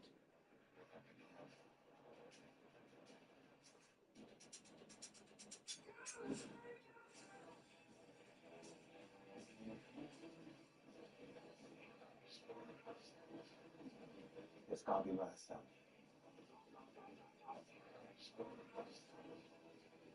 Are you truly prepared? You allow this to continue in your name. I'm sorry. I won't allow this place to die for me.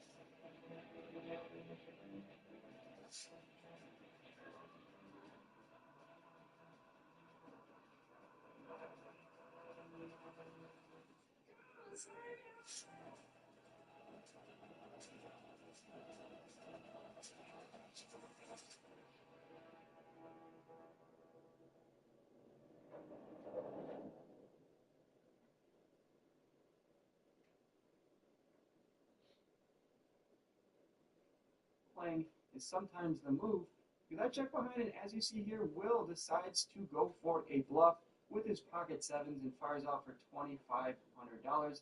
I have a pretty easy raise here, but I don't know how weak he is in the moment. I go large, and I raise it up to $12,500. Unfortunately, Nick Bertucci has a great hand, but not good enough to call. He does have the ace of diamonds blocker, makes the fold, and Will snap folds as well. Even though we turned ourselves a boat, we played a $20,000 pot and picked up $5,800 worth of profit in that hand alone. All right, we raise up the ladies from the +2 position. We're going to get two callers from Morris and Francisco. Cutoff and button, both late position calls. What does that mean? They probably have some suited connectors, some pocket pairs, hands they didn't want to 3-bet with. So when we see a board which comes 9-6-5 with 2 diamonds, not exactly the best board in the world for my overpair. Still, against two opponents here that are going to have a pretty wide range, I think they're going to be calling me with a lot of flush draws and one pair type of hands. So I go small here for $550. We're going to pick up Francisco, who doesn't just call, he immediately puts in the raise to $1,550. And now the adrenaline is pumping. Francisco going after the young guy. Does he have a set? Does he have a straight? Does he just have an ace-5 of diamonds type of hand? Or what about a hand like 6-7, 9-8 for a pair and gutter? Queens are definitely way too good to fold to just one raise, so I put in the call, and the turn comes the 4 of diamonds. Not a great card because a lot of his raises are going to have 2 diamonds. Still, when I check it over to Francisco, there's always a chance he checks behind, thinking that I have a better hand than himself, but he is a pro. He calls himself Francisco the Pro, and pros make very aggressive moves, and firing out for $1,900 definitely would constitute an aggressive move. I'm in a tough spot here with my overpair on a 3-diamond board with a possible straight out there, but still, I get a little bit sticky, put in the call, and the river card comes about as bad as it can be again. the 7 of clubs, now putting a 4-liner to a straight. I told you this kid runs on our show. Easy check for me. I'm praying to the folks of God that Francisco checks behind and we can get the showdown here with this $8,000 pot. It's not to be. Francisco goes for one last bet on the river, putting me in a tough spot. It's so small. It's $2,400 into an 8K pot. If it would have went larger, it might have been a bluff, although I can't really think about too many bluffs he would have. Still, $2,400 into this now 10K pot. I'm getting insane odds. I only have to be good here around 20% of the time. But is my overpair good against Francisco about 20% of the time? Word on the street is that he does not bluff too often. I make a disciplined fold, and we see that we made a good one. 10-8 of hearts is what he had.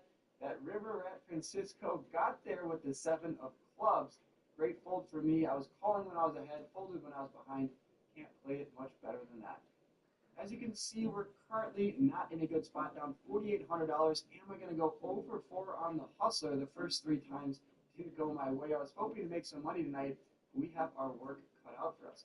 What better hand to look down at than my favorite one? Pocket 7s from the hijack. Francisco opens it up with King 10 offsuit.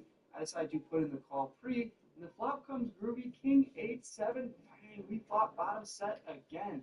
Let's see if we can make more money than the last time when we had pocket 3s. Francisco bets out for $800, and I just put in the call. Turns an overcard to the king. It comes the ace of spades, and Francisco does not slow down. He fires out for $1,400. I think this is the inflection point of the hand. Am I just going to call, or am I going to start to pile the money in now? Well, if I raise this turn, obviously 7s, 8s make a lot of sense. What other hands am I going to be raising with? Well, I could have hands like 5-6. I could have 9-10. That's pretty much about it. I decided just to put in the call here, trying to get him to blast into me on the river, and then I can raise him. The river card comes a brick. It's the 3 of diamonds, and unfortunately, he slows down and checks. When he checks here, he probably has some showdown value. I think he'd be continuing to bluff with hands like 9-10 and 5-6 himself. So when he checks, like I said, a lot of showdown value. And if I go large here, it polarizes me to either a set, 2-pair, or a bluff. All right, now at least bet big and make it look like you missed with 9 and 10. It's $5,300 in the middle. I decided to go large for $5,100. This puts him in a weird spot. You can see he has King 10 offsuit. That ace on the turn was not what we wanted to see. He's still thinking about it, though, for a while. Probably thinking if I could have 9-10 here and 5-6, which I definitely could. I'll show up with some bluffs once in a while, but he makes a great fold, mucks his cards, and we're taking down that $10,000 pot. The knit game is back on. I raised it up to $600 with Ace King off, and kind of the way I've been running on Hustler Casino Live, I whiff the board and have to fold. No fear, Ace King offsuit is here once again. I make it $300 to go from under the gun, pick up a few callers. With the board once again, Dr. H bets, Dr. B calls, and I fold. So back-to-back hands with Ace King, flopping myself absolutely nothing. But no worries, I look down at Ace Queen offsuit this time, and raise it up to $300 from the +2 position. We whiff the flop once again, and the action checks over to Francisco. He bets out for $300. Rampage calls, and I'm tired of whiffing the flop and folding with these strong pre-flop hands. I decide to peel here with some evil intentions, and the turn comes the 8 of clubs. Action checks through on the turn, bringing in a great card for my range, the King of Diamonds on the river. This is exactly why I floated the flop, to pick up a strong card on the turn or river to bluff on. And the action checks over to me. It's $2,400 in the middle, and I fire up for $900, making it look like I have a hand like King 10, King Queen, King Jack. Action folds around to Ethan, who thinks about it for a while. I just think flop. No, dude, I had fucking paid this guy off. I had a 6, but I didn't flop. What the fuck? Yeah, 6, you're dead. Oh, show him. And old Wolfgang here is going to get this through when he holds his ducks. We show the ace queen there, and taking down a nice pot with a bluff on the river. In the last interesting spot, we have ace 9 with the ace of spades. I go for a bluff on the river with the ace of spades. Somehow get Dr. P to fold 5 deuce off the 4, 5, 6, 7, 8 straight. Rampage has nothing and folds as well. So it seems like the only way we can win here on Hustler is if we flop bottom set, or we go for a bluff. Bring it to the VFIPs. You can see I'm VFIPing 43, which is second to the bottom. But look who's on the bottom there. Old Rampage. What do you got to say for yourself? You lose $1 million, Wolfgang, then you'll play like a nit just like me. That's going to wrap up the session. I was in for 18,000. Added on for 10K in the middle there. Got out for 24,325.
ridiculously wealthy people are the problem.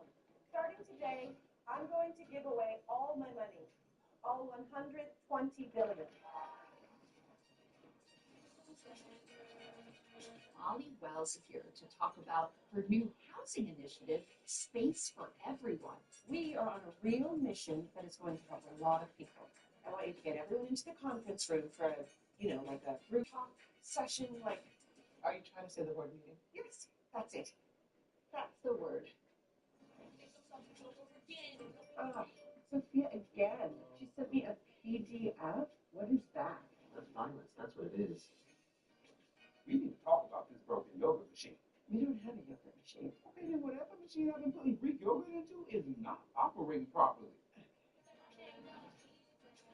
I'm just afraid that all I'm ever going to be is some rich guy's ex-wife. You've got a better head on your shoulders than people give you credit for. Here. Everybody that works here knows that. I'm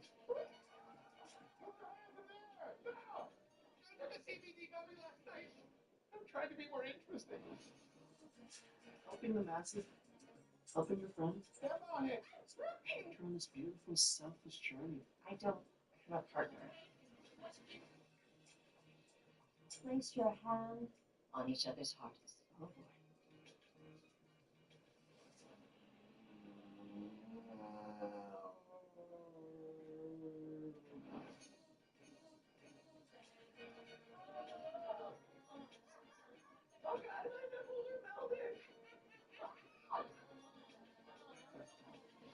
Oh, hey, Molly, did you have any thoughts on the PDF I sent you? I refuse to learn what that is.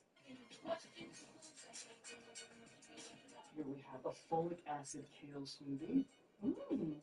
What flavor is this? Gin. That's it. That's what I'm tasting.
Whoa.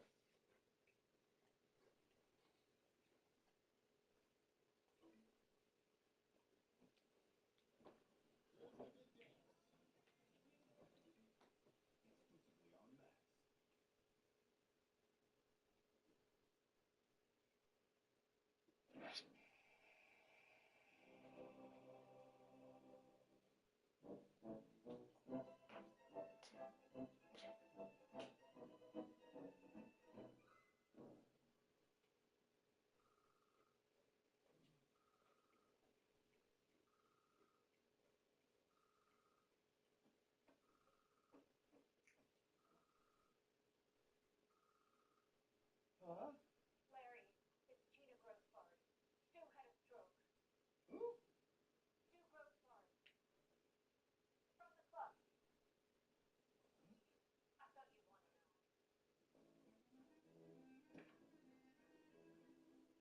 Why the fuck she called me? Yeah, it's like 3 o'clock in the morning. I don't even know the guy. It's ridiculous. He's nuts. What am I doing on that list of middle of the night calls? I don't understand it. Better you than me. That's insane. The worst part? Yeah. Now I'm on a text chain with his wife and the family. Those chains, I've been on them, and the worst thing ever. Wait a second. I bet this is another one. Yeah. Oh, yeah. The chain? This is the chain. Crazy. Hope you're feeling better today. My niece just drew this for Stu. Look, Good picture. You got a heart that just hardest. Oh, another one. Holy cow. It's never gonna stop. And I can't just drop out. They'll see I left. Listen to this. My family and I are here whenever anyone needs anything. Martha's beef stew is absolute perfection and really heals all wounds. It's really honestly like the lowest form of human communication. Hey, guess what? I got a date tonight. Wow. With an artist. Really? Yeah. She's painting me as part of a series of old Jewish comedians called Weisenheimers. I think Richard's after that. Yeah, I think so. Yeah, he said she was cute. He asked her out, but he said didn't go with her. Maybe he should have must have gone to Atlanta and given some water to someone in the voting line. Perhaps he should have given some water. Dig this. Susie has got a textile convention in North Carolina, and she wants me to go with her. What? Yep. What's a textile convention? You're not going to that. That's ridiculous. No, she already bought tickets. What? And did this because it's last minute, middle fucking seats. Oh, you can't go. How am I going to get out? Right, can I do this here? Oh, I'm so sorry. Yeah. Hold that. You're not having the greatest game. No. All right, I'm going to give you a... Pick it up. She's insane. No, you got to get out of that thing. What? What the hell? The fuck's he doing? Are you drinking? Just a little swing juice. Swing juice? Yeah. What's in it? I have iced tea and a little bit of just vodka. You look like a terrorist. You mean a gentleman. Who's looking up your address? That's bizarre. Hey, you know what? I think I got a way to get out of this trip for you. How? You have this dream. Yeah. Okay? And it's like a nightmare about the plane. And in the dream, you're thinking, oh, I'm in the middle seat. Can't breathe. I'm too tight. No room. She'll wake up, and you'll tell her what the dream's about, and she'll be very concerned about you, and she'll say, hey, okay, don't go. I like it. That's right. Isn't that good? Yeah. It's a dream scheme. Let's see you do it. All right.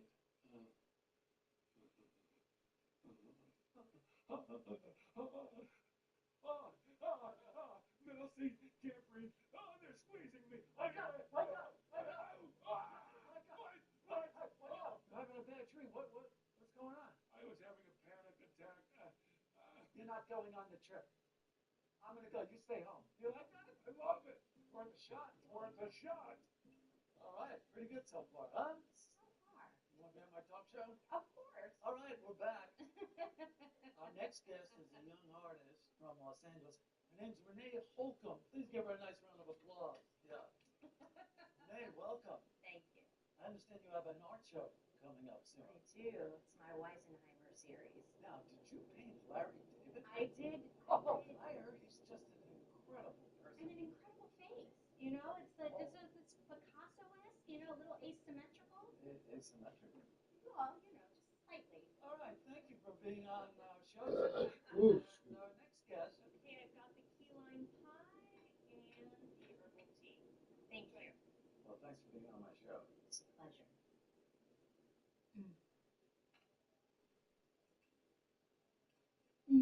No good? Hold on. Oh, wow. It is it. Mm-hmm. Easy. Oh, Yeah. oh, Right? oh, it's disgusting. Terrible. Excuse me. Tart. Yeah. I'm sorry to bother you. It's pie. You don't like it? It's really awful. Oh, yeah. Inedible. It looked like you were both enjoying it. The grimace? Yeah. It looked like we were enjoying it. I'm going to get this off the bill. Thank Perfect. you. Thank you. Everything else has been lovely. It looks like we were enjoying it. I'll show you what it looks like when I enjoy something. What do you want to do after this? Hi there. Oh, hey. Oh, hello. This is yours, correct? It is. Well, unfortunately, a little bad news.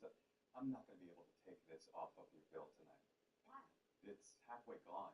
You guys ate a lot of pie. Is this a joke? It's not a joke. What you ate went past the threshold of returnability. Okay, I took a robust bite initially because it's dessert.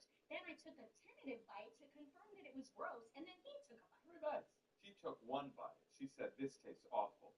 A second bite. Yes, it is awful. And you take a large bite at that point? That's the part that doesn't make sense. You have to take a large bite. How else do you confirm? You can't confirm on a small bite. Right. You don't get enough taste. That's 3 huge bites. You know what? Charge me double for it. You don't need to. She's an artist. She's a libertine. We're going back to my house. We're going to have sex. We're going to forget about this horrible experience. Exactly. Okay? We're going to have great sex. Yeah. You two are going to have sex. Yes. Yeah, you got a problem with that? No, no problem. Let me ask you a question. Who made this pie? Chef made the pie. No wonder. No wonder. No wonder. Would you like me to go grab Chef and you can give him your thoughts? Yeah, go get Chef. You think I'm afraid of Chef? I don't know if you are, but I think you should be. Oh, I'm so scared of Chef. Yeah, get Chef. We don't care. I think when you meet Chef, you're going to change your Oh, tune. you think so? Yeah. You think so? Yeah. Go get Chef. Go get Chef. You're going to regret this choice. I'm the nice one of the two of us. Okay, yeah, get Chef. Let's get the fuck out of here.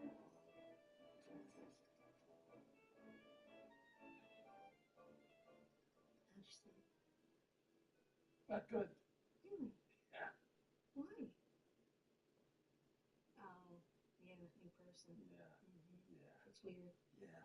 Well, aside from the insomnia, everything else was amazing. Really? Huh. What are you suggesting? Yeah. Right there.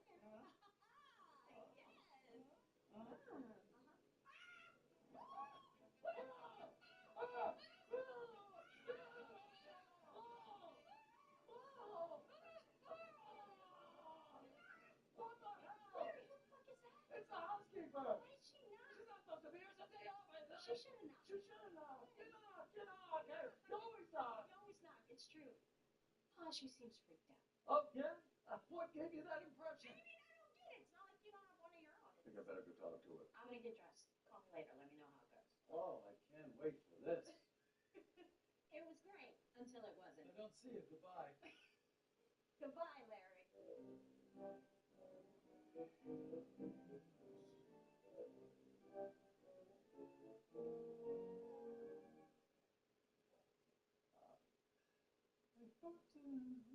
How was your day off?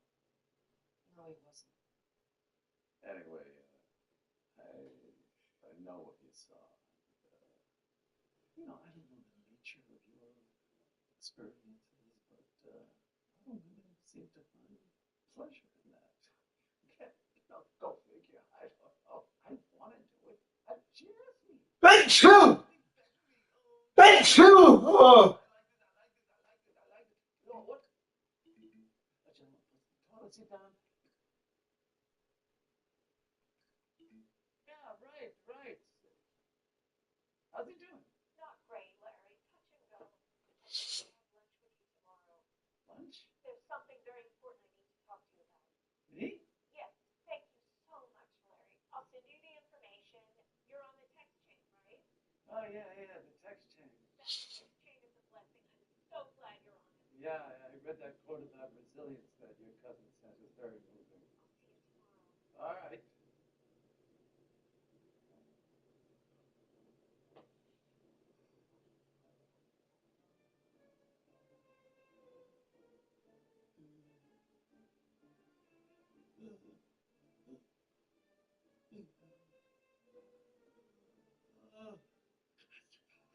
The middle seat. No room.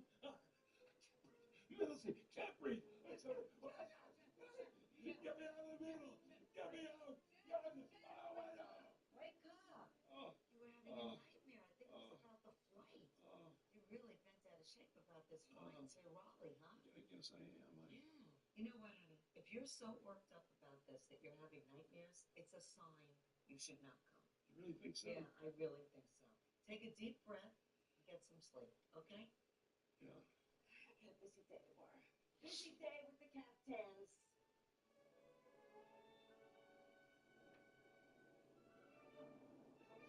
I just saw Stu at the hospital, and I'm very worried. I mean, how could Stu have a stroke of all people? You know Stu, Larry. No, I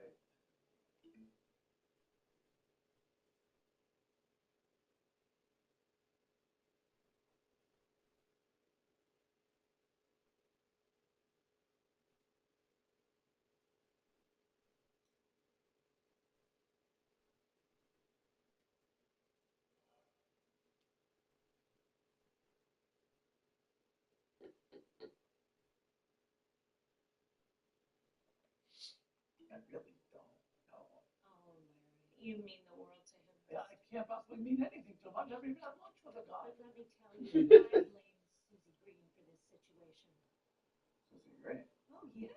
The other day, she brought over this massive tub of foie gras, but she knows I'm dieting and watching my weight. What a bitch. You brought it over just so you'd eat it and get fat? Here's the thing, Stu ate the entire tub himself. Seems like he was trying to fill a hole somehow.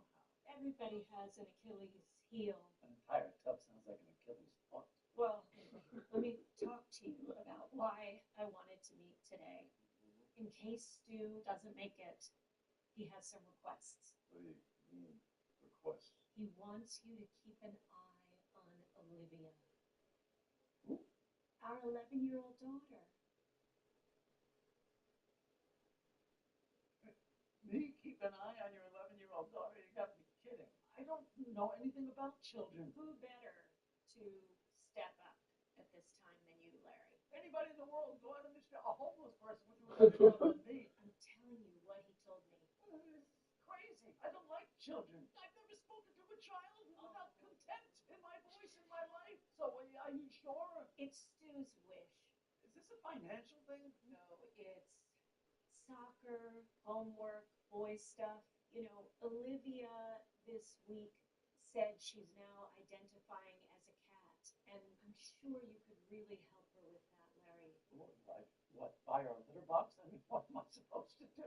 I think you underestimate yourself. Did anybody else get any requests? Well, he wants Freddie Funkhauser to take care of his antique violin. What?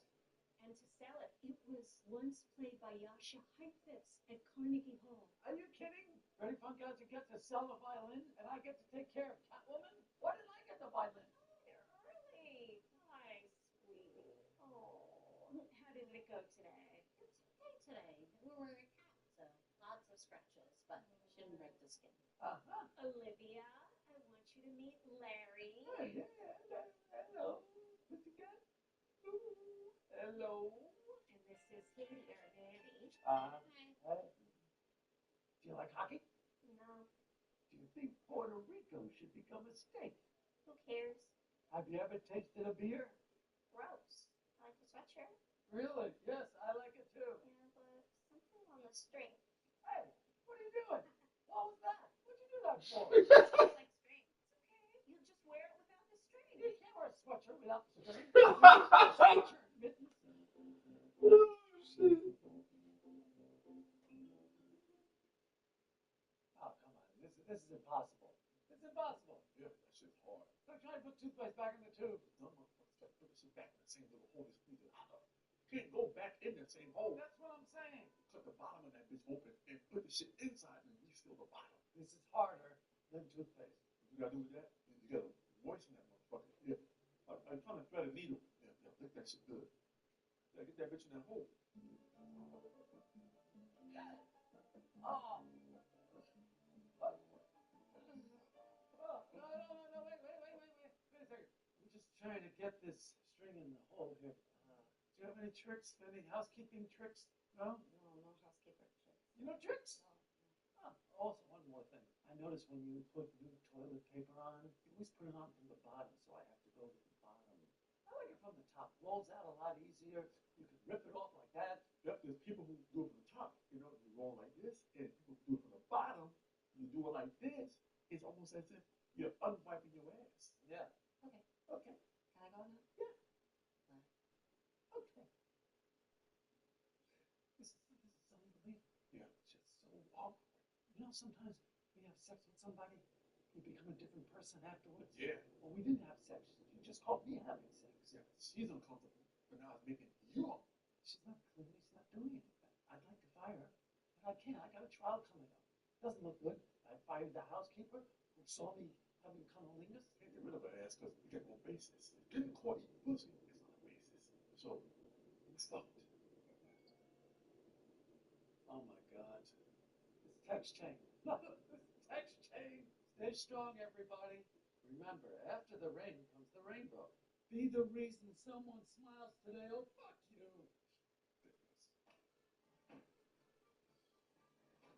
Okay, we go for a walk. Oh, hi. Just not home. What? We just ran out for. I'll be back in like 10 minutes. What the hell's this? It's a coyote pest. They're all over the fucking neighborhood. I gotta protect him. Some people care if he gets eaten by a coyote, Larry. By the way, I just had lunch with Gina Grosspart. After pissing up on him. She blames you for Stu's stroke. She thinks what? Because I brought her to the foie gras? Yeah. She is so transparent. Every time she comes here, Larry, she brings something from that new French patisserie, eclairs, and Napoleon, and she's trying to get me fat. She wants you to be fat. Yes, she does. So I retaliated. You retaliate. Yeah, because she's jealous that I'm thinner than her, and I have more style than her. You know, he ate the whole tub that night, had a stroke. Because he's a fucking pig. It's not my problem. Really? Oh, by the way, you could play golf with your boyfriend this weekend. Why? I thought he was going to North Carolina. He is not coming with me. I can't have it. He had a dream last night, Larry, a nightmare about the trip. And I thought, if he's having this much anxiety over that flight, maybe he should stay home. I don't need him having a stroke. Yeah, he had a dream. And I just thought a nightmare? He was thrashing around, something like that. I believe in respecting the unconscious. Yeah, well, that's just a surprising turn of events. Good for you. Yeah, we're going for a walk. Is your outfit anti-coyote? Very funny, Larry. Go fuck yourself. You don't know anything about fashion. Let's go, buddy.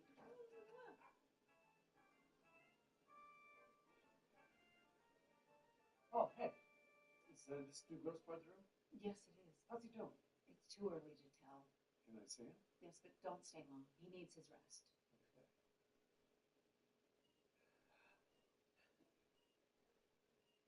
Stu. Hey.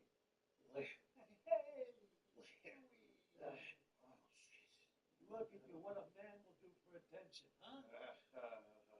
She talked to Gina? I did talk to Gina. She invited me to lunch, and I paid, which is a little odd because she invited me. I'm the invitee. She's the inviter. Usually the inviter pays. I kind of waited. I waited some time, but it was not forthcoming. And, you know, I don't want to make a big deal of it. I don't care, really. It means nothing to me, but it's a matter of common courtesy. You would think the inviter should be the one picking it up. Listen, again, I didn't care. It doesn't matter to me. But she did bring up something at the lunch that I wanted to call to your attention, which is in the event that, you know, God forbid, the worst transpires. Do I have this right? That you need to keep an eye on your 11-year-old daughter? Yes, Larry. And you know, I met your daughter at the lunch, and she pulled the string on my sweatshirt. And it was all I could do to restrain myself from yelling, "You fuck!" That's what I wanted to say to your daughter. She pulled the string out. The sweatshirt's ruined. She's curious. You're passionate. It's all right. It's a good combination. I'm not being modest when I tell you that I don't really think I'm the right person for this job. You are. You know who would be perfect for this? Freddie Funkhauser. No. Oh, yes. Freddie Funkhauser, who loves prepubescent girls. And I mean that in a good way. He's very excited to be around them. And of course, again, I mean that in a good way. This has got Freddie written all over Freddie's it. the violin man. I don't know why I'm not the violin man. I grew up taking violin lessons. Larry, I just know that you're the right man for the job.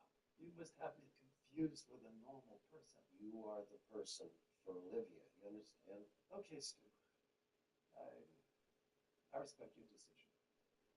Okay. That puts me at ease.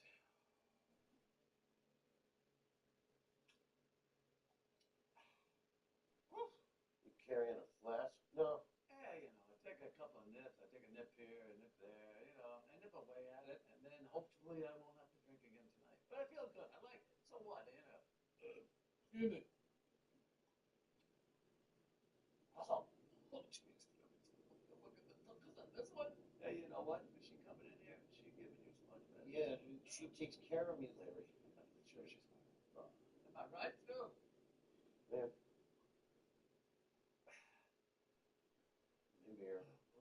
Maybe you're right, Larry. Freddie's the right person for Olivia, and you're the right person for the violin. So you want to flop us? Yes, I'm gonna flop you there. Okay. I got that violin covered. The violin is the least of your worries. You're my friend, Larry. Good decision, Stu. I gotta run. I got a violin to sell.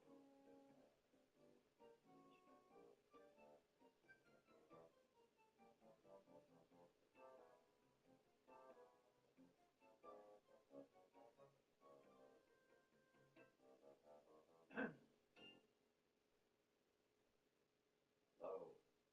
Hello. Just got out of the shower. And there are no towels. It's because I can deal with the towels right now. Why is that? Because I was holding the towels. when you and her were... They remind me of the trauma. The drama? Yeah, the trauma. I'll tell you what.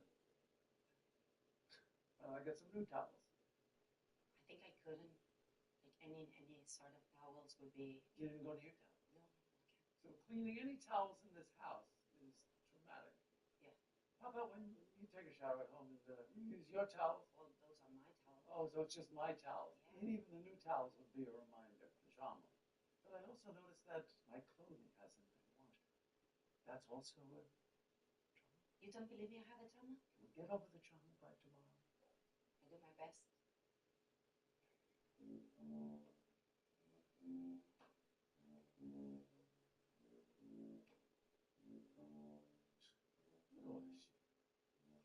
This fucking mess. Dahlia can't work because of the trauma. Wow. This trauma is out of control. Yeah, look at this. No towels. I'm wet. I took a shower this morning. I had to dry off with paper towels. It's fucking insane. You won't do anything. She's taking advantage of the whole situation right now. Oh, yes. Completely. Completely. I get it. She's so you but it should not affect your fucking work. Yeah, I caught my aunt giving my Uncle Moshe a blowjob in the back of a Pontiac. But they asked me to go to the movies, I just hopped in the car. Okay, you did. Same back seat. Yeah, same back seat. You know, I can still remember those gabardine slacks, unzipped. Yeah, you might even got a lollipop back there. And it still didn't affect you. You know what I'm saying? It Still didn't affect still me. didn't fuck with you. I did have a crush on my aunt, though. I don't get it, man. Trauma did that? Maybe it's some kind of religious thing. Is there any mention of cunnilingus in the Bible? I don't think it's in the Old Testament. I don't think that shit was invented yet. I said it started in the early 1900s. No, I don't think so. Columbus got it from the Indians, brought it back to Spain with grapefruit. Somebody had it first. There was a cunnilingus pioneer out there. We don't know who it was. Yeah, you should get some credit for that. Put that motherfucker on Mount Rushmore of pussy eaters. They all get their tongue out and shit. Fucking do it. Honor these motherfuckers, right? Somebody had to start it. Fuck it. Who is it? Hey, this is my guy. Okay, if I come in? Great to see you, old friend. Boy, it does my heart good to see an honest face. I think it comes down to just loyalty and someone who's genuine and you can count on, because that's what makes a friend. Anyway, anything on your mind? Anything you want to tell a friend to his face? No? Give you a chance to address the fact that you fucked me. Yeah, you took me off the violin and you shoved the kid down my throat and you fucked me, LD. I couldn't do it. You know what the worst thing about this whole thing is that you did it with my own flask.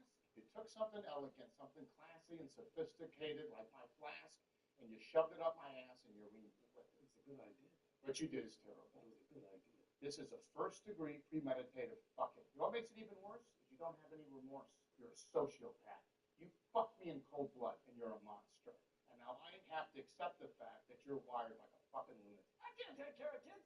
I hate kids. I'd rather have roaches in my bathtub as pets than take care of a kid. And I'm fucking Mary Poppins. You're a very affable and genial fella. You can do a much better job than I can. You have a knack. What? No, you was Yes, way you too are. sophisticated. You don't just make time for people. No, I don't. I make You're no time. completely courteous. I can't even believe the way people talk about you behind your back. Oh, that's Bernie Smokehouse. He's the nicest guy I've ever met. Oh my God, I'm the nicest guy. People always say how lovely you are. You're always so funny. Larry brightens the party. Nobody said a decent word about me the entire way. People love I you. don't even say decent Yes, words. I do. I say it all the time. I say he's honest. He's loyal. I won't say it anymore. It was a terrible thing that you did. My one regret is that I have to use your flask. That may be your first regret, but that's not going to be your only regret. There's going to be a series of regrets, because if you think I'm going to take a nap while you fuck me, you're crazy. I'm awake. This thing's only just begun. Oh, really? And I'm about to roll over and do some fucking myself. I could be dead any You're second. getting fucked. I don't know what you think you're gonna do. I'm going to roll over and fuck you. That guy thinks I'm an alcoholic. Honey, what are you gonna do? Oh, for God's sake. Oh, it's chain! It's chain! Stu, you all right? I came full throttle from Cabazan, from the outlet store. Glad to be with you. Friend, Freddie. Can I cheer you up with some pretty good news? I think I got a couple leads on the violin. You talk to Gene? No, I'm getting a bidding war going. I can't do it, Freddie. I gotta switch it up. You gotta take Olivia. Larry's gonna sell the violin. You want to have a nest egg for Olivia. You need me moving that violin. And Larry's great with kids. I don't know about that. He's super comfortable with really young girls. Not in a bad way, but nice, like laughing and joking. He's like a porcupine. He puts those things out in his prickly because he wants to keep people away, but he puts them down for the kids. And he brings those kids in. He gives them a nice snug hug. He holds on to them super tight, not in a bad way. They love to cuddle with him because he smells good and he's always got a clever line. He whispers. He's playful. The girls love it. They sit and laugh and it's a little push, a little pull, and not in a bad way, but they connect. I appreciate everything you're saying. If I was going to pick someone, I'd pick Larry David. I made up my mind. I think you're missing the big picture here. Larry is selling the violin, and you are keeping an eye on Olivia. And that's my final word, Freddie. If that's what you want, then I'll honor that. It is. I'm sorry, I'm exhausted. I had the sun in my eyes since I've been driving from the outlets. You mind if I take a seat? No, go ahead, Freddie. Just hit me. I want you to stick around. I'm so tired. I think I'm about to fall asleep on my feet. You mind if I rest my eyes? No, I think I'm going to go to sleep too, Freddie.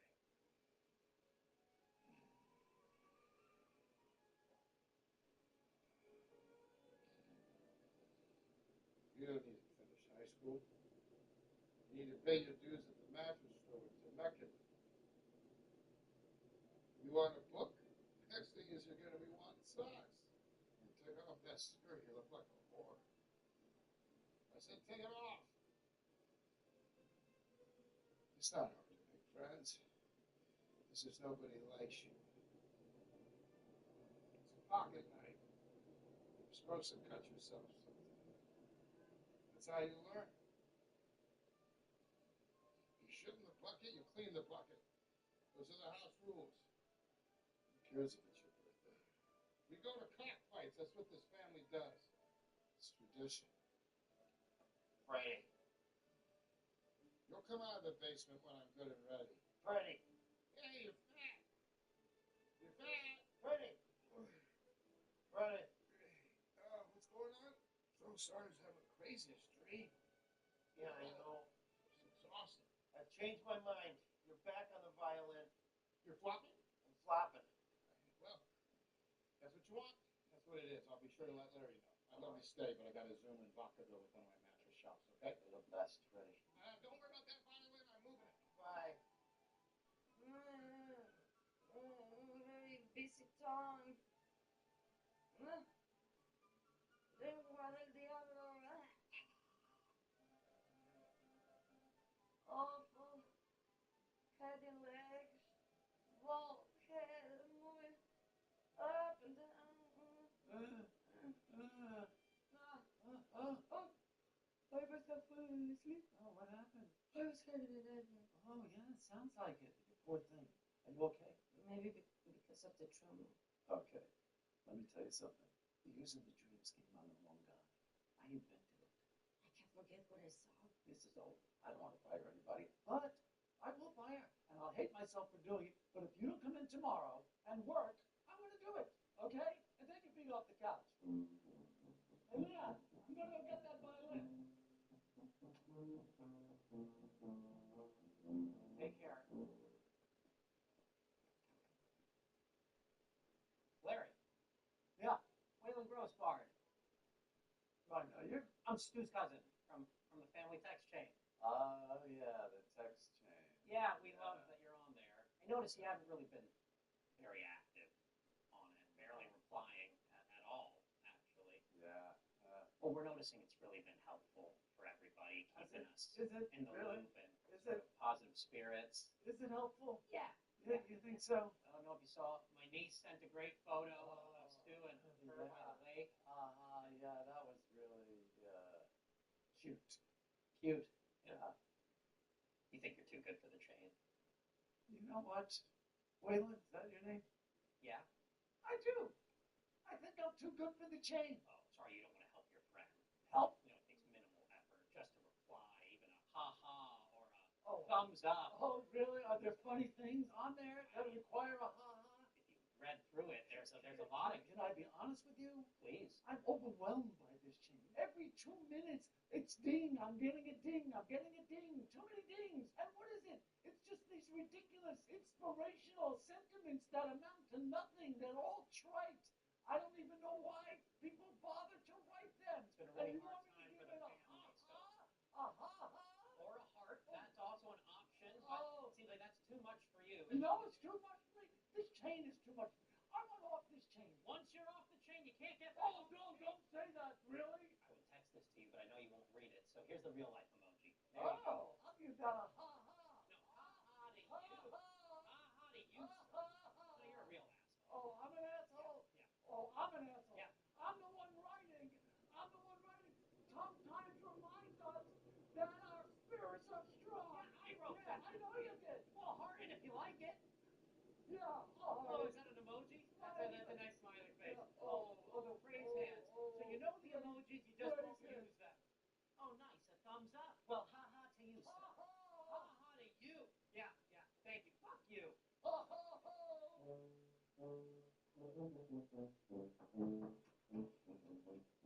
Larry, what a surprise. You know, I thought I'd come over and pick up the violin.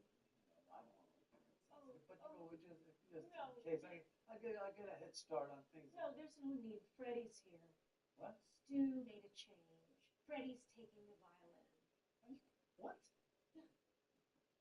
Hey! What are you doing? What are you doing here? What are you doing? I'm fulfilling my obligation to Stu. You don't get the violin. Listen to me. I get the violin. No.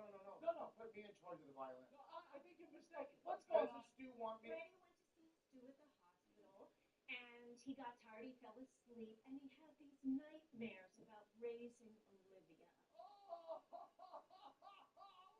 really? I wonder where you got that from. He was having nightmares. It's all bullshit. It's no nightmares.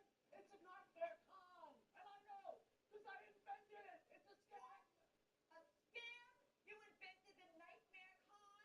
Jeff's dream was all a fucking lie? No, but... Oh, I am so on to you and your little friend, Jeff. What about Twitch? Oh, man, I'm going to kill that fat motherfucker. Oh, I brought you a kale salad as a peace offering. You know, it hardly has any calories. And I'm going to fucking kill him, Larry. And it's going to be your fault. Enjoy.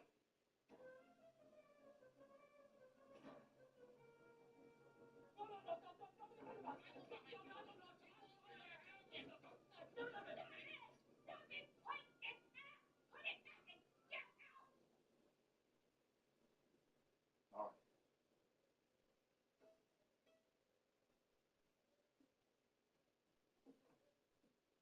Yeah, I'm so sorry. You have a lovely home.